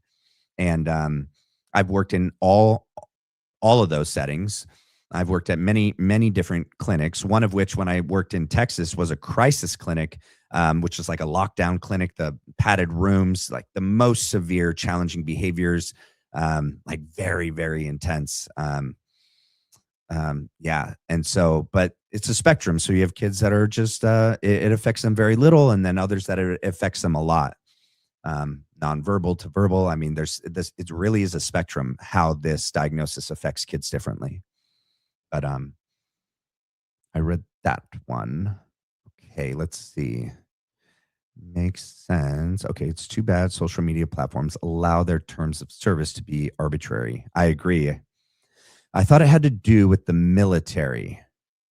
Wait, you thought what had to do with the military, Bree? We'll see. Okay, I'm going to keep reading. Renata Sophia, I have ADHD. Medication helps, but it's a lifestyle. Yeah, it truly is. That's it exactly. Enforcement is arbitrary. It is. Your channel is about finding the truth. Thanks, Jim Bear. He's 6. He's on meds, and I feel so bad, but he tells me it helps him. Yeah. I mean, the other option is without it, and he struggles in a different way. So really, it's not a one size fits all. Not medication doesn't work for all kids. It doesn't need to be applied to all kids. It really, each parent needs to make the decision for themselves and for their kid based on their kid and themselves, their own beliefs of what they think is right. I don't think medication is wrong. I don't think medication is perfect for everyone. I think it's a case-by-case scenario that only the parent should make that decision for their kid. And I mean, this is such a prime example that kids, need help. When you think about that other stuff that was going on, allowing kids to make decisions, life-changing decisions for themselves and their body, their brains aren't fully formed. I mean, most people's brains aren't fully formed until they're past 25. Let's see the next one. I love interacting with you guys. This is cool. Let's see. I've got to beat feet. Okay, Dragon Slayer, and get my 92-year-old parents in bed. Aw, that's really good of you taking care of them. I wish I could stay. Have a great weekend, everyone. Stay tuned for tomorrow. Hey, in the chat, you guys put some times out there tomorrow. What's an ideal time for most of you? Just put a time for tomorrow afternoon or evening that would work best for you guys. And then I'll go through and look at the majority. And then I'll pick based on that. Tomorrow's live is going to be good. It's not going to be dinged. I'm not going to play any Tucker, which is such a bummer. This was, okay, all of you, you have to go watch this interview. Not right now. Stay. Don't go anywhere. Except for you got to go, Dragon Slayer. Go take care of your parents. God bless you. Put them to bed. They need their sleep. And then you get some good sleep. And take care of yourself. It is exhausting. And it takes a lot out of you as a parent, as a child, taking care of your parents, taking care of others. It's hard. Pour back into yourself. But tomorrow's going to be a good one, because even though Baron went over it a little bit, I'm going to go over it in detail. And I'm going to add some things that, I mean, literally, guys, I don't know if my wife will ever want to come on camera, but she can attest that I watch Charlie every day. Every day. That's kind of all I watched. I watched some Tucker. I didn't really watch anyone else yet. I found out about like Ian and Candace. I mean, I knew who Candace was, but I didn't watch her stuff until after the assassination. And so really, he kind of was like the only thing I watched on YouTube. Other than that, I watch like documentaries and I read books. That's just kind of who I am. But I know a lot. I have completely, focused on this because it did affect me in a very personal way. I didn't know Charlie personally, but I could say I felt like I did. When you watch that many hours of someone and it's Charlie, I mean, in my opinion, and people hated on me for this in comments in past videos, like, you didn't know Charlie. Okay, I know I didn't know him. I definitely felt like I did. And I definitely felt that the version of himself that he presented to everyone was the authentic, genuine Charlie. So I don't think I was getting familiar and acquainted and close with a fake version. I think that was always the real Charlie. And so I do think I really did know him, whether I've ever met him personally or not. So I know a lot about this case. It's very important to me. It's very personal to me. And going over this timeline tomorrow, it's going to be amazing. You're not going to want to miss it. I've already put the thumbnail out there and it's got the link, but I can change the time based on everyone. I'll read the majority will win. Okay. Let's see. Next, does anyone know? Oh, I read that one. Come on, guys, hit the like. Yeah, can you guys hit the like? Let's see what we're at. We're at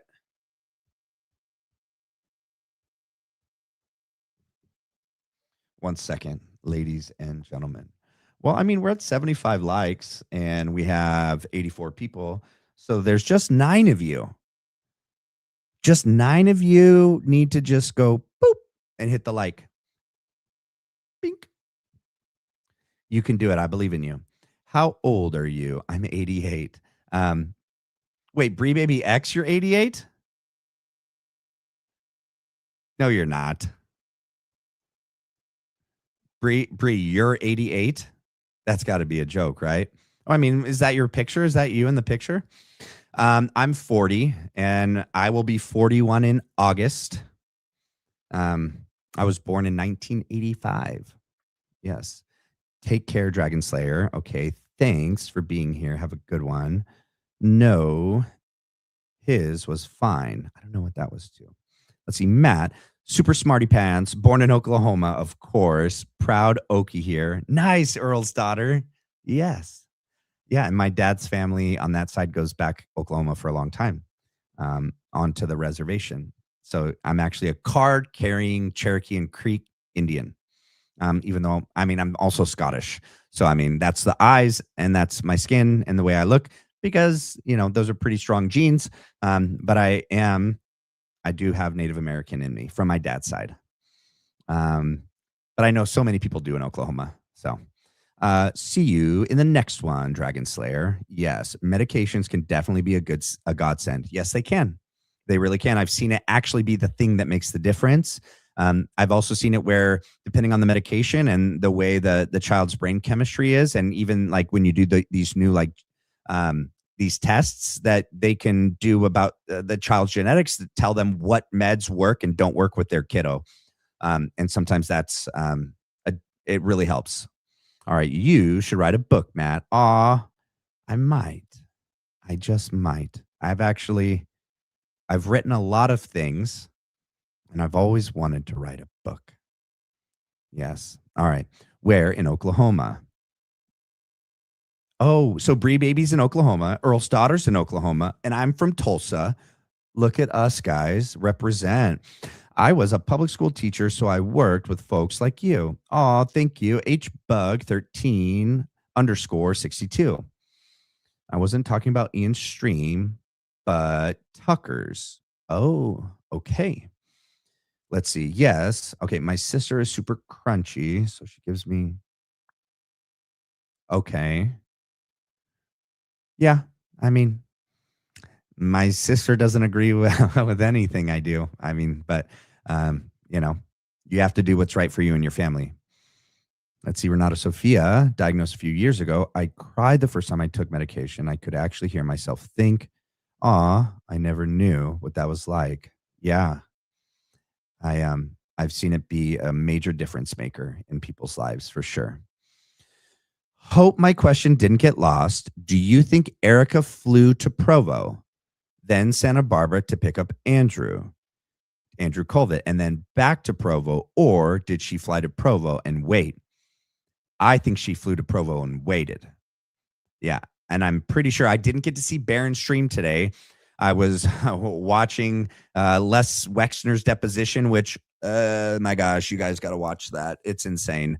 And then watching the Huckabee Tucker interview and then working. So when I drive, it's when I put on stuff and listen to it while I drive. I don't watch it. I don't get distracted. I just have it on and hands free and I listen.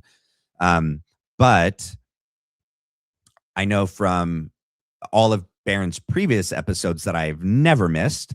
Today's the first time I'm behind. I've even gone back and watched his original stuff that I wasn't a subscriber for, his Google Trend stuff. But I'm pretty sure that Baron believes that she flew to Provo, waited on the tarmac inside the plane, the transponder turned on so that she could communicate with Andrew and anyone else for that matter, and then waited for Andrew to arrive. And then that whole scene that Andrew told Candace about, that he got off the plane and ran into her arms. Well, so that can be true in a sense, right? That he did fly.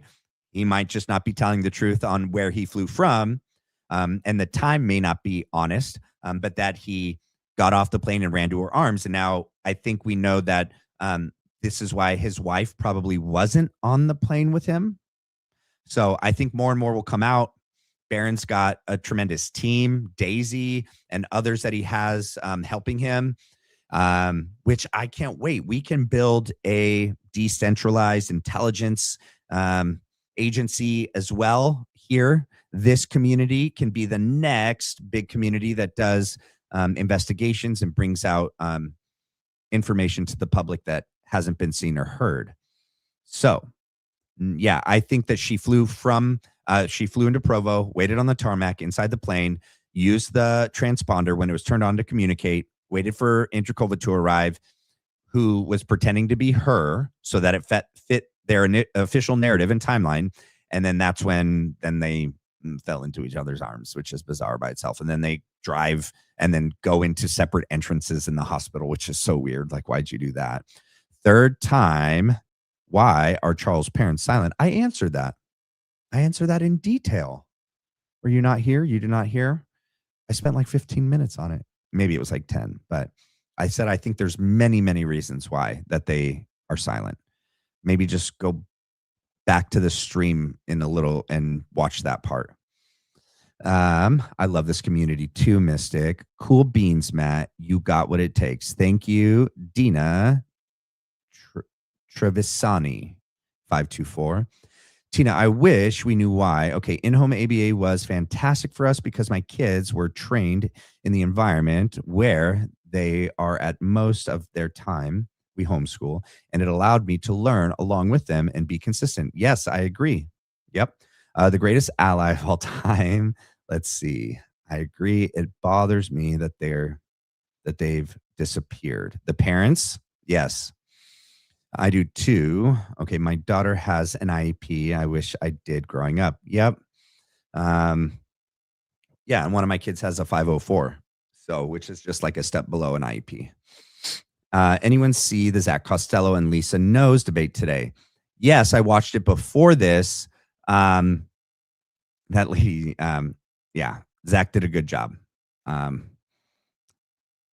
Yeah, go watch it if you haven't seen it. Zach Costello is a great content creator. He's amazing. Subscribe, watch, follow, like his stuff. Something is very wrong there. I think they've been silenced out of fear. Yeah, or a lot of the reasons I mentioned. I don't want to take another 10 minutes going on about it. I want to get to everyone else's comments. Let's see. Oh, wait, we got some more supers. Okay, let me go here. Oh, wait. Oh, yep, I didn't scroll down. Oh, Joanne's new member.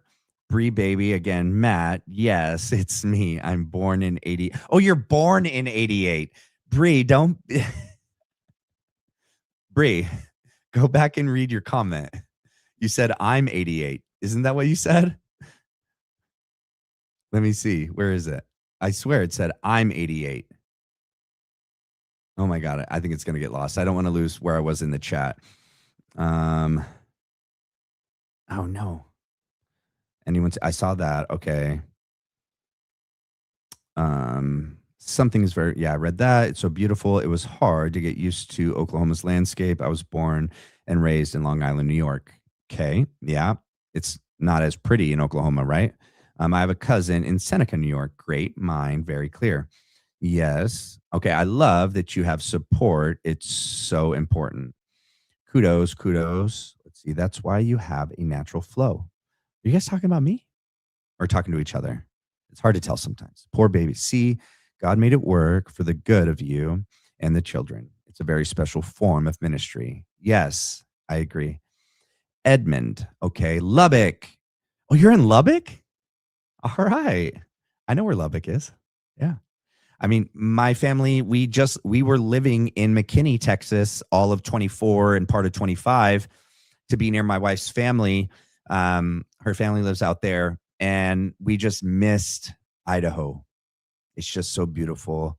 And just the pace of life. And so we moved back. So we moved across country. We're there for a year and then moved across country back. It was a lot. It's been a very eventful 2 years.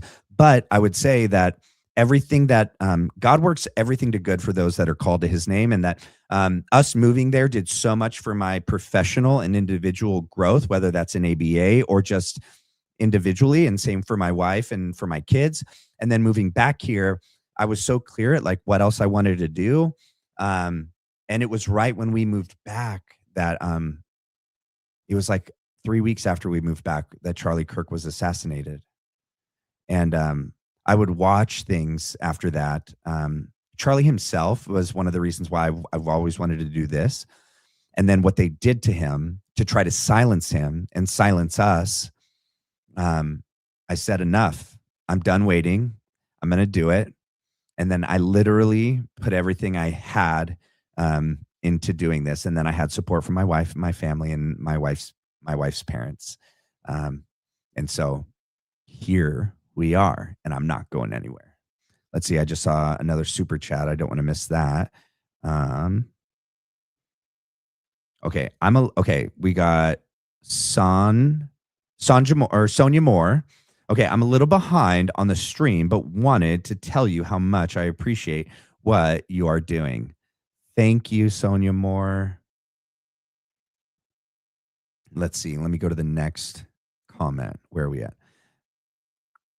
I do think they're private. I also think that there's so many possible factors of why that they're silent, or why we haven't heard from them. How is Blake doing? He got blasted by that weirdo JG. Blake Bednards? I'll have to go. Oh, yeah, that guy. Yeah, the guy that Barron had on. Barron, I think, regrets having him on. That members only, that interview went bad. I think Blake's doing fine. I mean, I think that guy showed who he was by creating fake mugshots using AI of Blake from like 15 years ago. Let's see.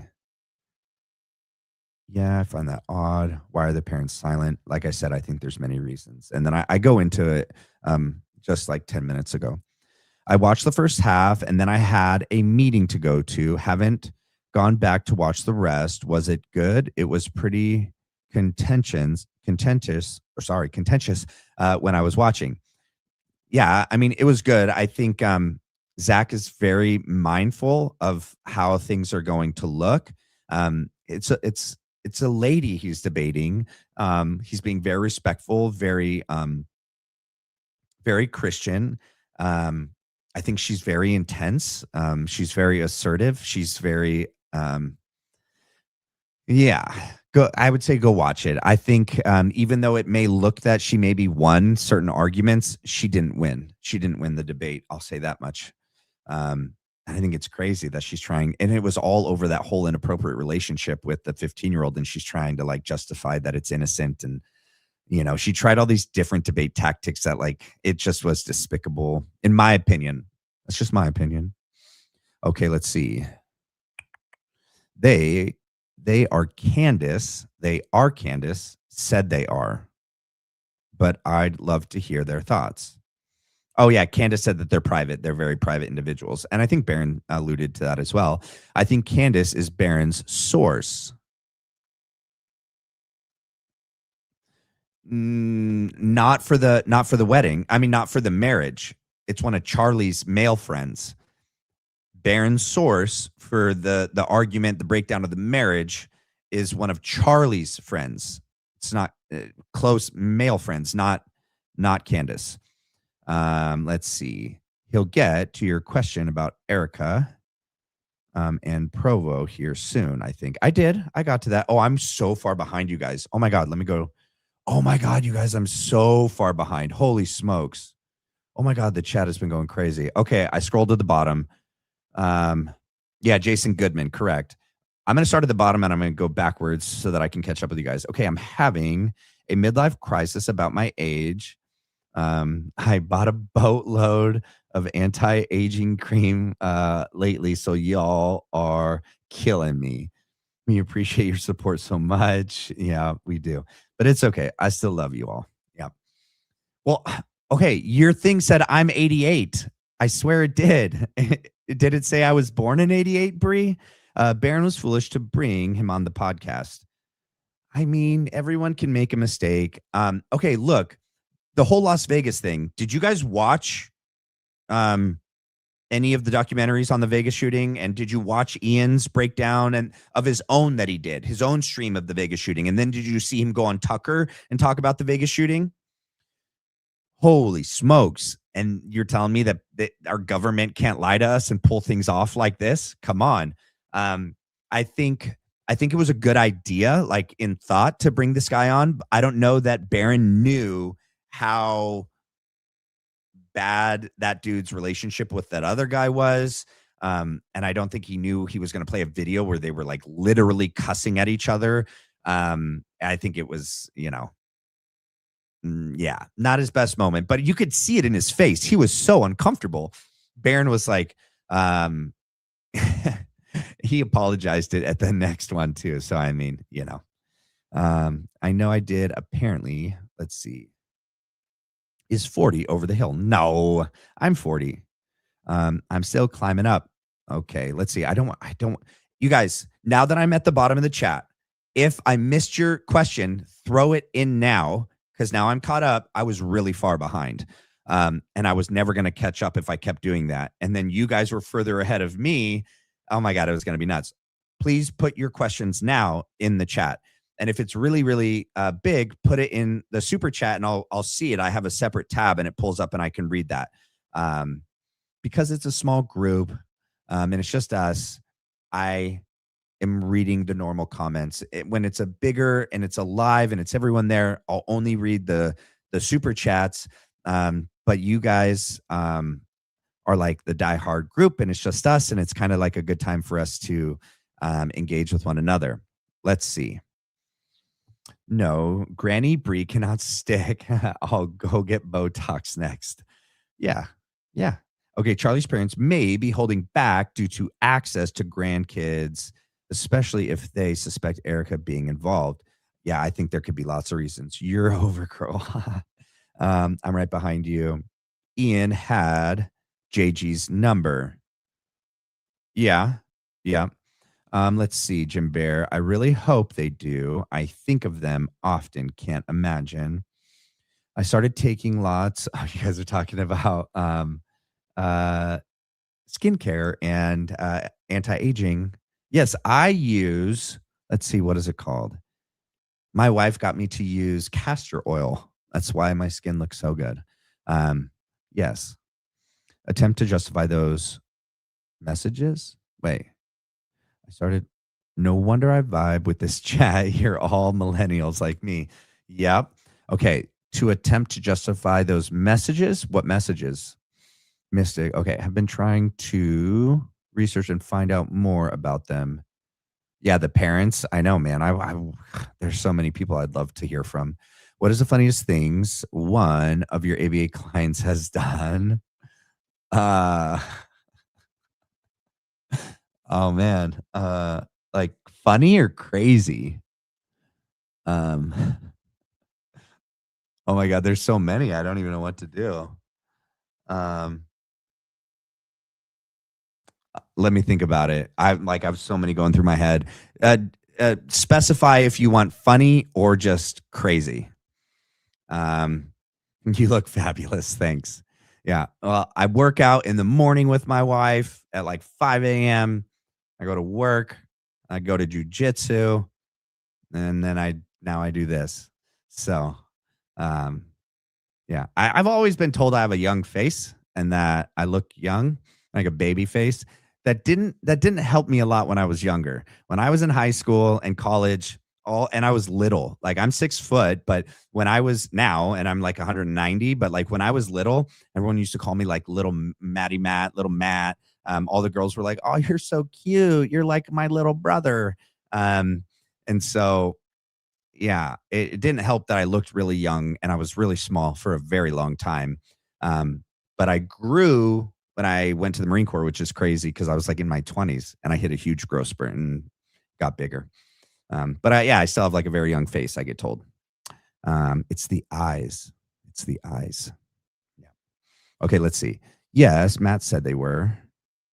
Let's see. Do you think Erica and Charlie were on the skids? Yes, I do. It's hard to keep up a facade. Yeah. Let's see. Ooh, please keep me posted on that. I bet they're locked down tight. Yeah. Let's see. We read that. Okay. I read that one. I'm 2 weeks away from being a millennial. I definitely amped up my skincare. Okay, when you turn 40, or when your cousin told you you have to ease into 40. Yes. Yeah, I know. I'm hitting 41 this year, so I think he found out. Yeah,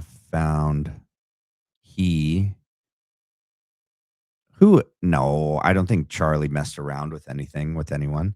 And his sister too, they've all like disappeared. Yeah, I agree. There's a lot of weird stuff going on right now.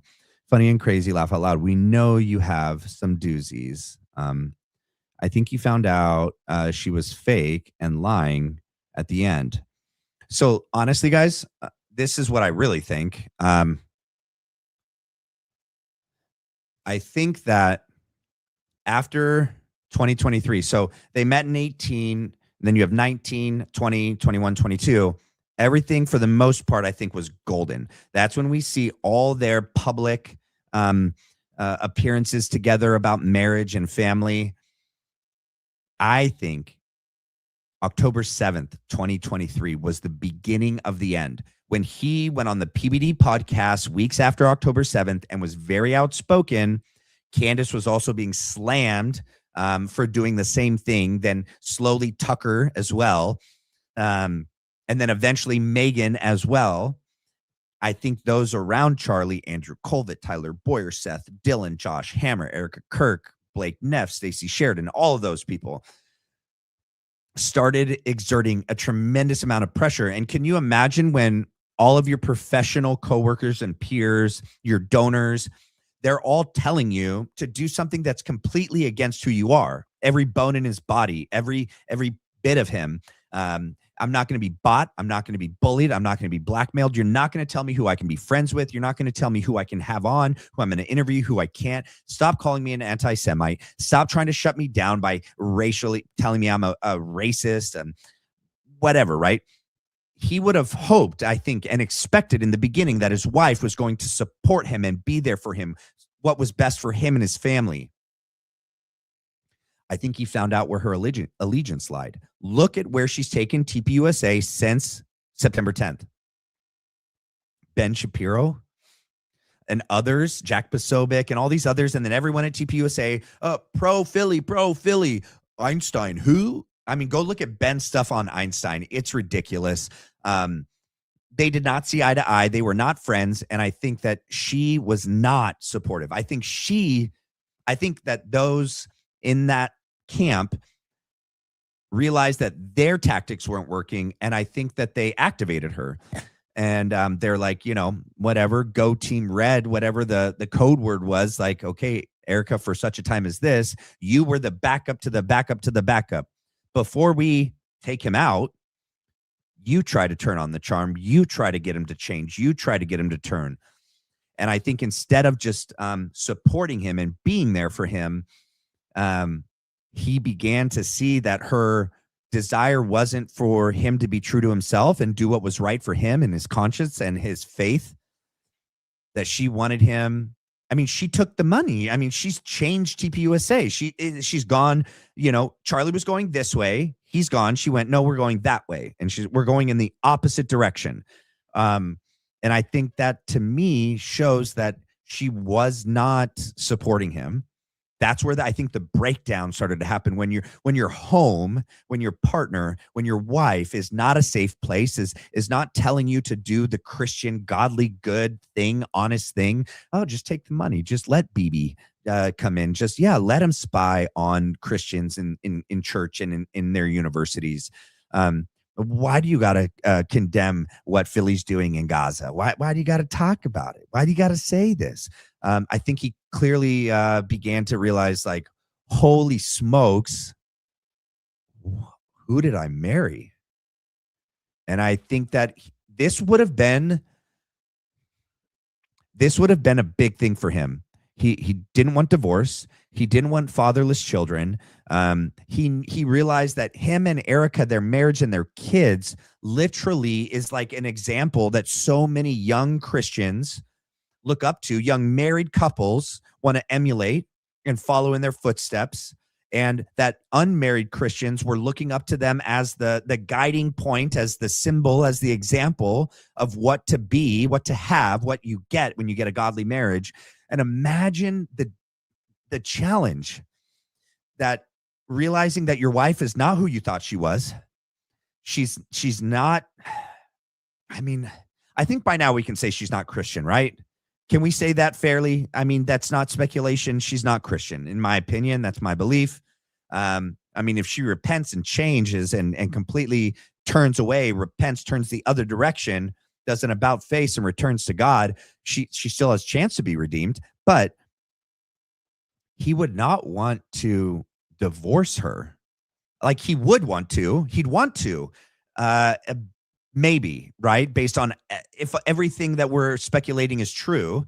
But he wouldn't want to, for personal reasons, for religious reasons, spiritual reasons, for his family, for the image, for what that might do to Christians. Like, oh my God, if Erica Kirk and Charlie Kirk, they can't stay married, if they don't have a chance, how do we have a chance?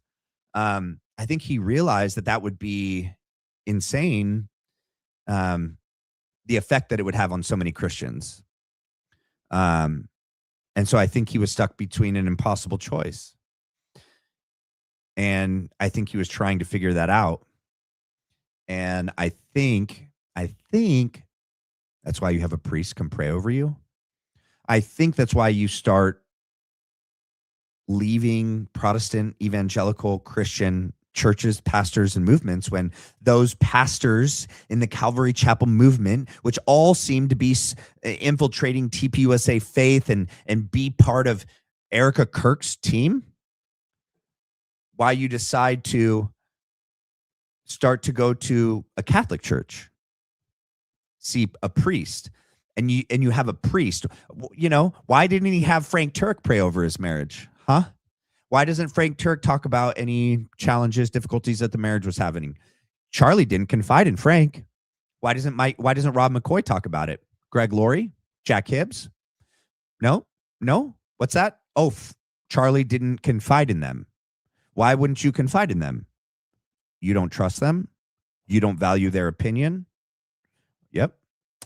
That's what I would say. So yeah, I think he maybe was trying everything he could. And I think the moment she realized he was doubting and questioning their marriage, you know, Plan Midnight Hammer went into effect, you know. Let me see. I got some, man, we're still 76 strong. You guys are awesome. Let's see. I read that. Bree, born in 88. I'm going to go back and look at your comment earlier. I swear you said, I'm 88. And I was like, there's no way you're 88. Okay.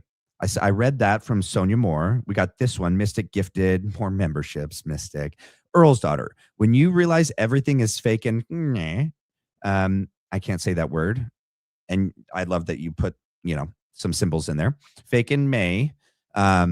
It's a relief to your soul when you find real folks. Love your show and adore the chat. Me too. Me too. Let's see. Okay, he did. I truly think he found out a lot. And she, plus the Fresh Prince of Tel Aviv, knew their time was limited. I agree with that. The best Heather, that's okay. I'll accept you as a millennial. Oh, blue eyes. Thank you. I pray he found out the truth before he went. Now, I think that's one of the reasons why he went. I think that their attempts to use her to get him to do what they wanted didn't work. And so Frank didn't work. Rob didn't work. Andrew didn't work. BB didn't work. JD Vance didn't work. Seth didn't work. All those people, Josh, all of them. I think they all tried at different times simultaneously in the Zoom call on the group chat. Everyone was trying to just get Charlie to do what they wanted him to do. Didn't work. Erica was like the last one that was going to use words. Didn't work. BB's bribe didn't work. Like I said, that just leaves one option. And I think that option is what we saw on September 10th. Let's see. I read that. Okay, Bree. KJ Mama graduated in 88. Yes. Okay, Americans. Laugh out loud. American, thank you. I'm 45, so Gen X, I think. I think I'm Gen X, right? I'm born in 85. This chat is hilarious. Yes, it is. What did you think of Huckabee's theology in his discussion with Tucker? I feel, you know what I could do? I can read something to you guys that I wrote. Let's see, because it kind of was a breakdown of it. Let's see. Let me pull it up.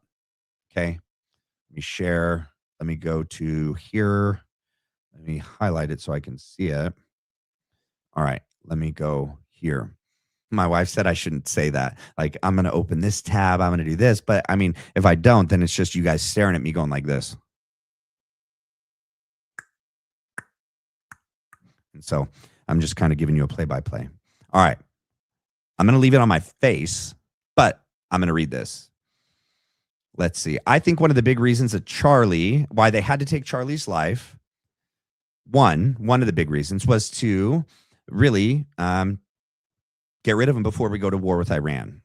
And Charlie being kind of an advisor to Trump, we know that Candace said this and others have repeated this, that Charlie won the debate against Bibi, whether or not to have a limited or a full-scale invasion or war with Iran back when Trump listened to Charlie and bombed Fordo.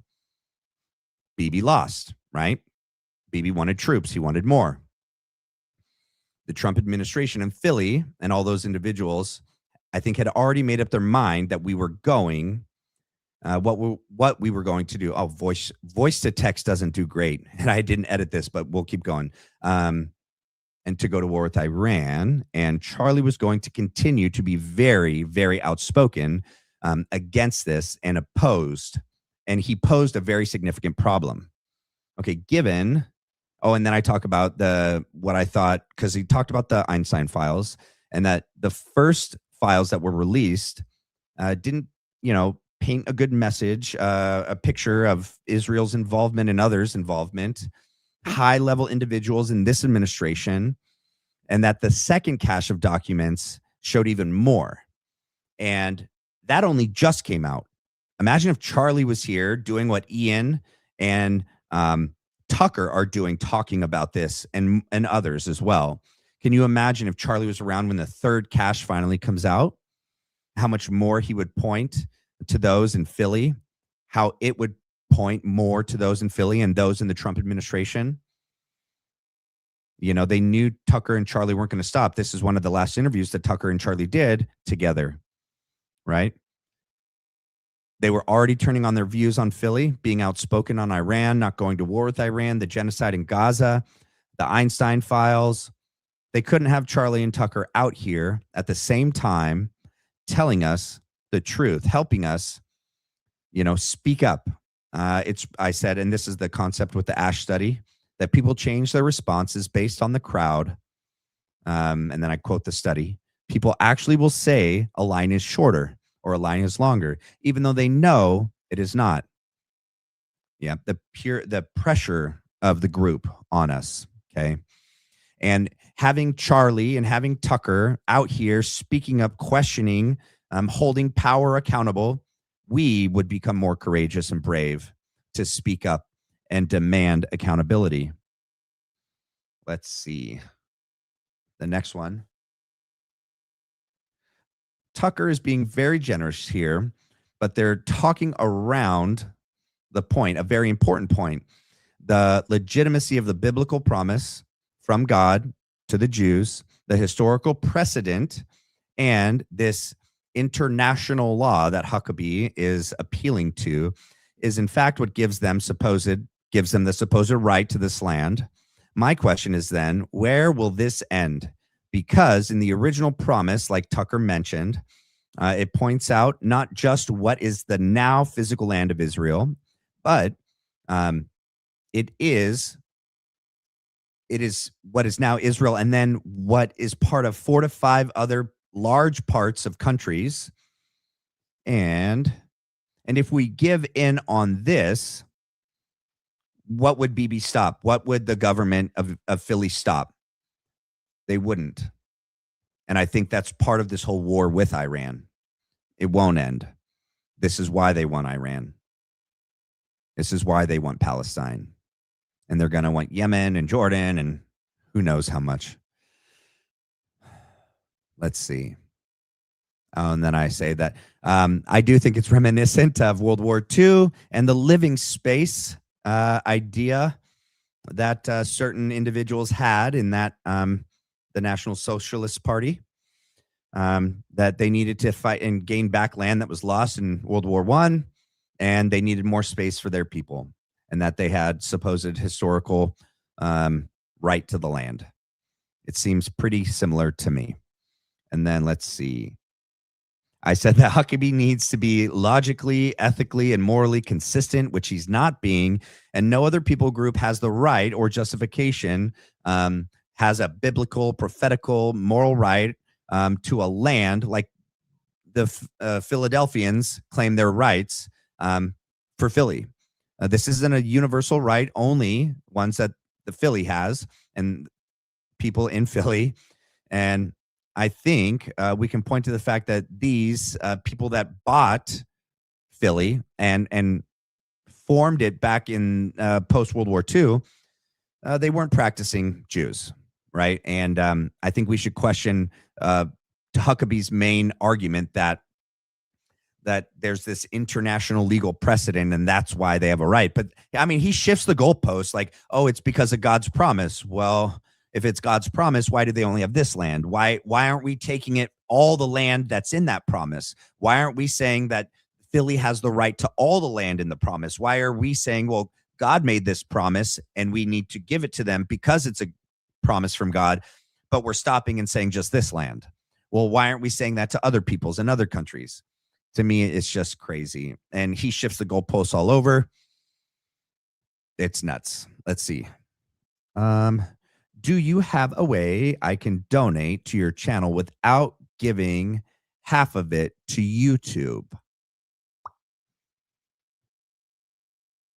Wait, YouTube takes half? I don't think so. When I did a super. You guys, when you do a super, I get the full amount, don't I? Or I think they take it out on my end. I don't think they take it out on your end. I think like mine gets taxed when it comes out. I'm trying to set up a Patreon. I got to find out of another way. Like my Venmo or Cash App is like a personal one. I got to figure out another way. Yeah. I mean, you could be a member. There's 3 tiers. There's a low one, a medium one, and a high one. But the high one's only like $4.99, $5.99. But I'll try to figure that out, and I'll post that like in a post on the channel. So if others want to donate and not want to give money to YouTube, because I totally get that, I'll figure that out. All right. I think I missed another super somewhere. All right, let me go back down. This guy is... I'm not crazy. That's messed up. Daniel Sims. I'm the Ozempic version of Alex Jones. Alex is crazy. Have you not seen his stuff? I mean, he was spot on with 9/11 and everything before Sandy Hook, and then everything that's happened with him and Candace, like him and Tim Pool and everyone. Like, I mean, I'll take it as a compliment in the fact that, like, before everything he's done this, like, last 6, 7, 8 months, Alex, for the most part, was there for truth. He's also a little crazy, but thank you. You got to have a pretzel. You got to have pretzel logic to claim to be a Christian and a. Yeah, I agree. Keep focusing. Don't know. YouTube wouldn't let us stream it. Yep. Let's see. Christians are by theology. No, I'm not. Not at all. Okay. Mystic, you're like Santa Claus. Yes, she is. Props to Mystic. Probs to Mystic. Blessing to you. Props. Let's see. Yep, they absolutely bullied Charlie. Good stuff, Matt. Let's see. I'm 5'3", but still growing. That's good. The same place he would.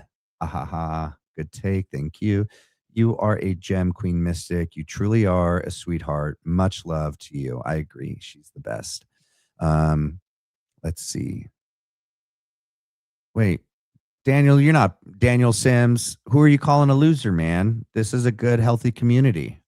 What's going on? I think we get a couple warnings before we don't need to call anyone a loser.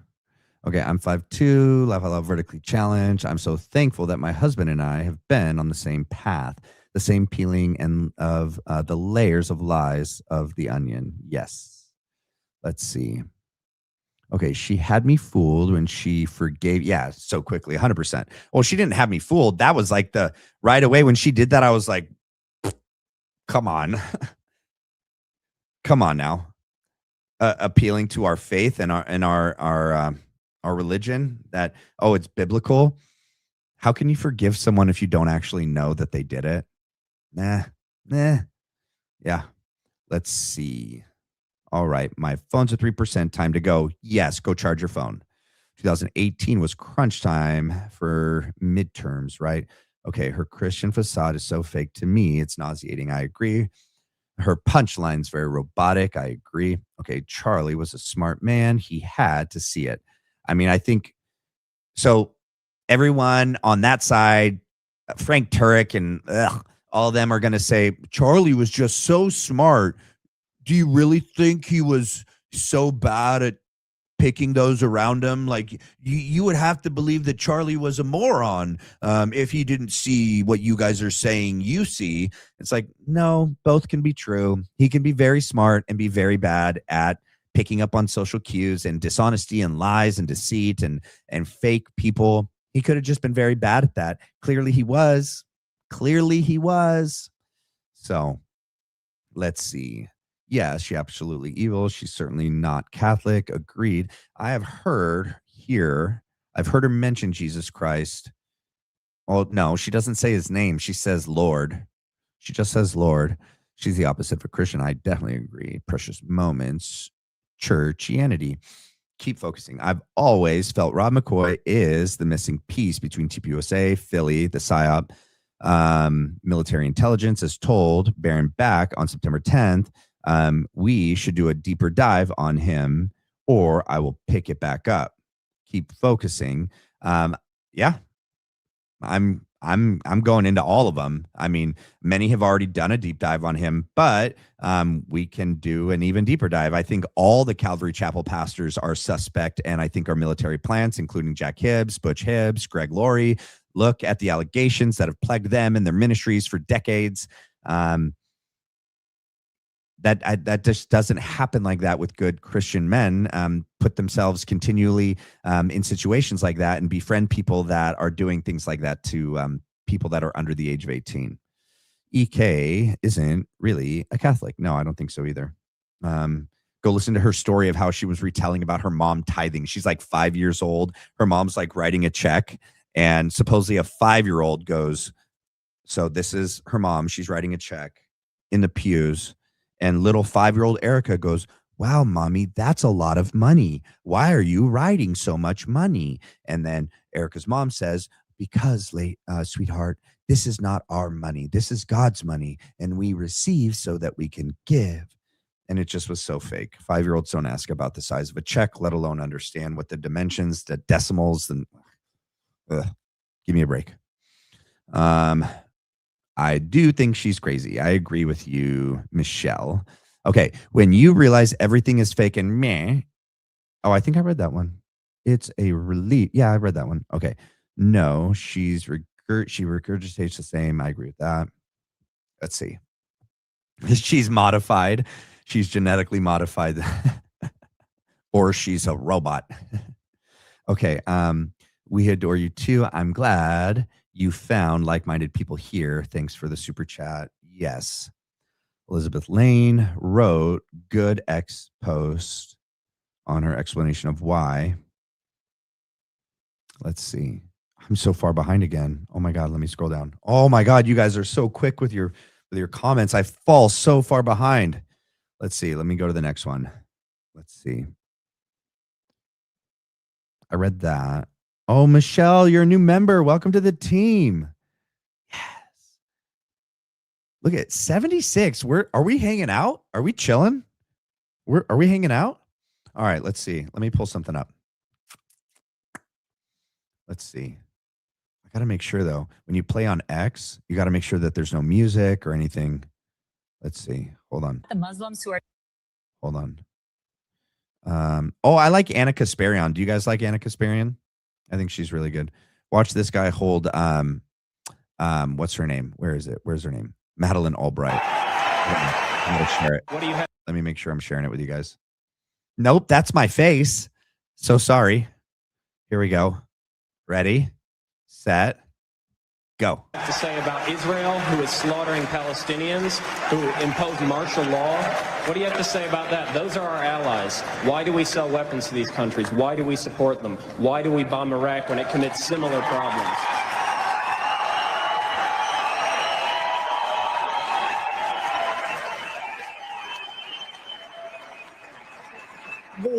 There are various examples of things that are not right in this world, and the United States is trying. I really am surprised that people feel that it is necessary to defend the rights of Saddam Hussein, when what we ought to be thinking about is how to make sure that he does not use weapons of mass destruction. You guys know where that lie came from, right? That came from Philly. And we all know that's a proven lie. They did not have any weapons of mass destruction. So, good job, Madeline. I'd like to... Who are shouting? Just a moment. I'm not defending them in the least. What I am saying is that there needs to be consistent application of U.S. foreign policy. We cannot support people who are committing the same violations because they are political allies. That is not acceptable. We cannot violate UN resolutions when it is convenient to us. You're not answering my question, Madam Albright. Get him. Get her. This guy's good. This is my ex. Let's see. I wish I'm not going to. There's certain ones I don't want to play. I got to make sure that it's appropriate. I mean, X, you're allowed to say and do things that you can't do on YouTube. Let's see. The Muslims who are attacking me, it's Christian Zionists. Those are the ones who are attacking me. They're mad that I dared to speak out against Israel because that's their religion. We can't speak out against Israel. We don't believe that Israel today has anything to do with Israel of the Bible, okay? Christianity has been hijacked by evangelical Christian Zionists, and it's time we take Christianity back. They don't speak for me. I don't wave the Israeli flag. What I thought was really, really important to kind of focus on from the whole controversy is the fact that you kept trying to make the point that Zionism is not the same as Judaism, right? Yes. Zionism is a political ideology. That's what it is. It's a political ideology. No, they don't want you to believe that. They don't want you to believe that. They want you to equate Zionism, a political ideology, racist political ideology. Okay, I've done a lot of research since then. Yep. You know what I'm saying? You guys know what I'm saying? Oh my God, this is great. I think that, yeah. Wait. Oh, you guys got to hear this. And, freaking Glenn Beck. What a fraud. What a phony.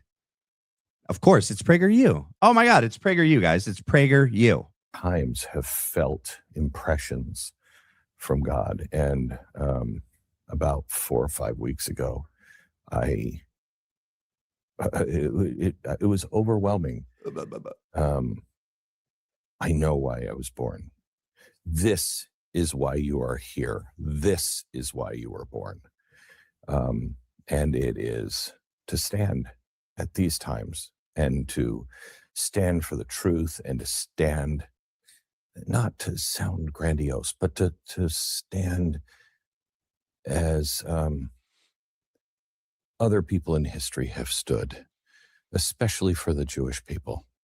And it is humbling. It's so disgusting. A little bit terrifying. God, it's like, why are they shoving these people down our face? You know, I love Anna Kasparian. She's just sources are being funneled to a foreign. I'm not a slave to Israel, okay? We're not slaves to a genocidal regime. There is a growing faction of Trump's base that sees what's happening for what it is, that our resources are being funneled to a foreign country that has undue influence over our system of government, over our politicians, and basically to the detriment of the American people. And to those people, I want to applaud them. I want to laud them because waking up to this reality is really important for us to get our country back. We live in a country that is ruled and controlled and manipulated by the nation state of Israel. And I think that's wrong. There are a number of people inside this country that do not. Huckabee slammed this guy on the interview with oh, this is a good one, guys. Listen to this. The historical symbol of Jews deny the sun. Yes, because they're Canaanites. The Star of David is not the Star of David. The historical symbol of Israel is the menorah, not a pagan star. That star pre-exists Zionism. It is a wicked pagan symbol the Canaanites employed. You can look into this.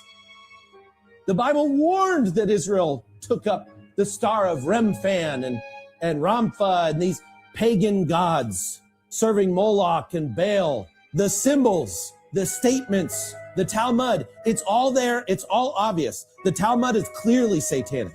The symbols are satanic. The denying of Christ is satanic. They do not serve Jehovah. They do not serve our God. What does it say? Read it again. Whoever denies the Son does not have the Father.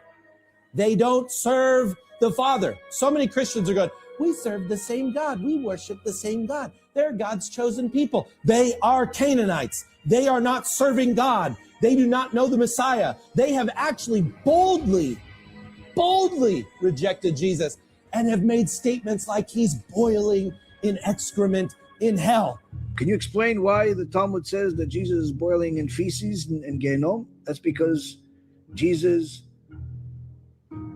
went against God by telling people that they should follow him instead of God. And he spoke against the sages, and he was a Machtia Rabim. He was what's called someone that entices the public to sin.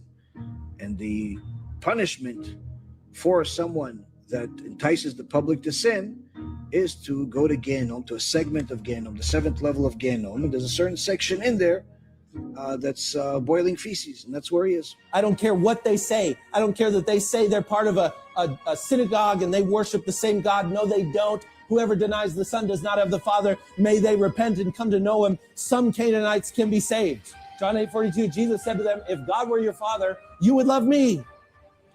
If God were their Father, they would love Jesus. Now, you know you're deceived if you think you need to believe a man in a funny hat or a nation that the Rothschilds built over the words of Jesus Christ, the Lord himself. You've been deceived if you think God is their Father when Jesus explicitly tells you, no. Look at verse 44, very clear. You are of your father the devil. This is the synagogue of Satan. Those who claim to be Jews and are not but lie. The Canaanites, the Edomites, those that had infiltrated Israel, they are of their father the devil. And this guy, he's on it. He's on it. You know what I mean? So I can play this, but I can't play Tucker. Crazy stuff. Let's see where we're at in the chat. Okay. One time at my mom's church, they had that star on a slide. Yeah. And he got upset. Let's see. They are sages. Think they know more than God and that they can command God. Yeah. In the Catholic faith, we pray for the conversion. Yeah. Yeah. As we all should. We should pray for anyone that's not a follower and a believer of Christ to become saved. Everyone. Anna is part of the Young Turks. I don't know. Was that good or bad? Is the Young Turks good or bad? My dad was educating me on phone back 9/11 happened. This awakening is very healing for him. He has a sign on his window. Wow. Yeah, I'm not going to say WW3 because someone thought that my thing got dinged because I said that out, like the full part of that. Let's see. Did I miss another super chat? Okay, I did that one. Why isn't it letting me scroll? I read that. Okay, we're good there. I'm all caught up, right? Yes, I'm all caught up. All right, cool. Let's see. We're still at 81. Look at us strong. Yeah, if you come in, you guys, please hit the like and subscribe. Oh my God, we're almost at 3 hours. Holy smokes. All right. You guys get a couple comments in, questions, and then I'm going to sign off. I haven't eaten. I need to eat. I need to bed and wake up and go to the gym with my wife. It was my wife's birthday yesterday. It was a good day. Let's see. TYT, the Young Turks are pretty hard left, but we agree on no more wars. Yeah, that's what. Yeah. And I think, just because Tucker has someone on their on his show doesn't mean he's platforming them. His job is to interview people. He interviewed Putin. He's allowed to interview people and ask what they believe. And if, just because someone's on the left or someone's on the right, they want us to believe that these are all or nothing camps, and that if you're on the right, you can't have any agreement with anyone on the left, and vice versa, and that it's good versus evil, and we have to be at odds. That's a left versus right not, yeah. I think that we're all in agreement that people that mess with kids should go to prison or worse, that we shouldn't be taking foreign money from foreign governments. We shouldn't be going to wars for other countries. We should be independent and a free country. We should be focusing on our country and our people and our borders. Yeah. And so I agree. Like, we can have things in agreement with people that are on different sides of the political aisle. Okay. Let's see. Mystic, thank you. Thank you. Autobot 9. Oh, Autobot 9, you just showed up. Hey, please hit the like and subscribe if you're coming in. We're sadly just wrapping up. We did get another super. Hold on. Let me go to the bottom. Oh, Mystic gifted 5 more. You got to knock it off, Mystic. You're so nice. Okay. Alka, 100% divide and conquer. Yes, I am perplexed on Anna being American and being with Turks.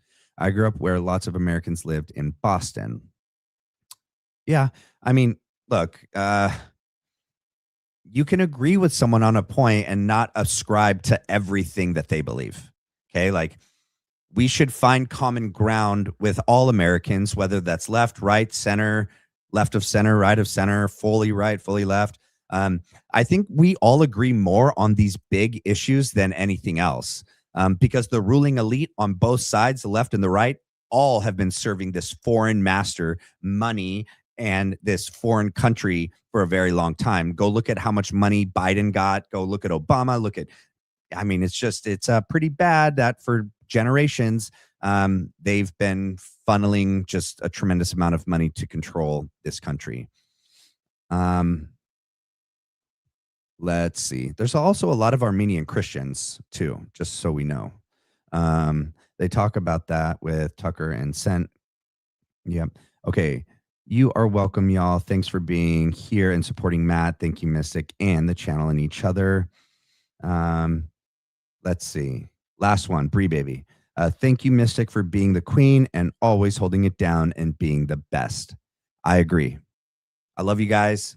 God bless you guys. Get some sleep. Please, please see the thumbnail set for tomorrow. Tomorrow's going to be good. It won't get dinged. I'm not going to be playing any Tucker, and we're going to go through the whole thing, and we're going to really look at what led up to September 10th at UVU and everything that's followed. And it's going to be a very informative, good breakdown. Send me, the time is out for 6. Is that time good for most people? 6 p.m. on Saturday night? Thumbs up, yes or no, real quick. Is that a good time for most people? Saturday evenings at 6 p.m. to do a live? Good night, y'all. Best. Da-da-da. Good. Yep.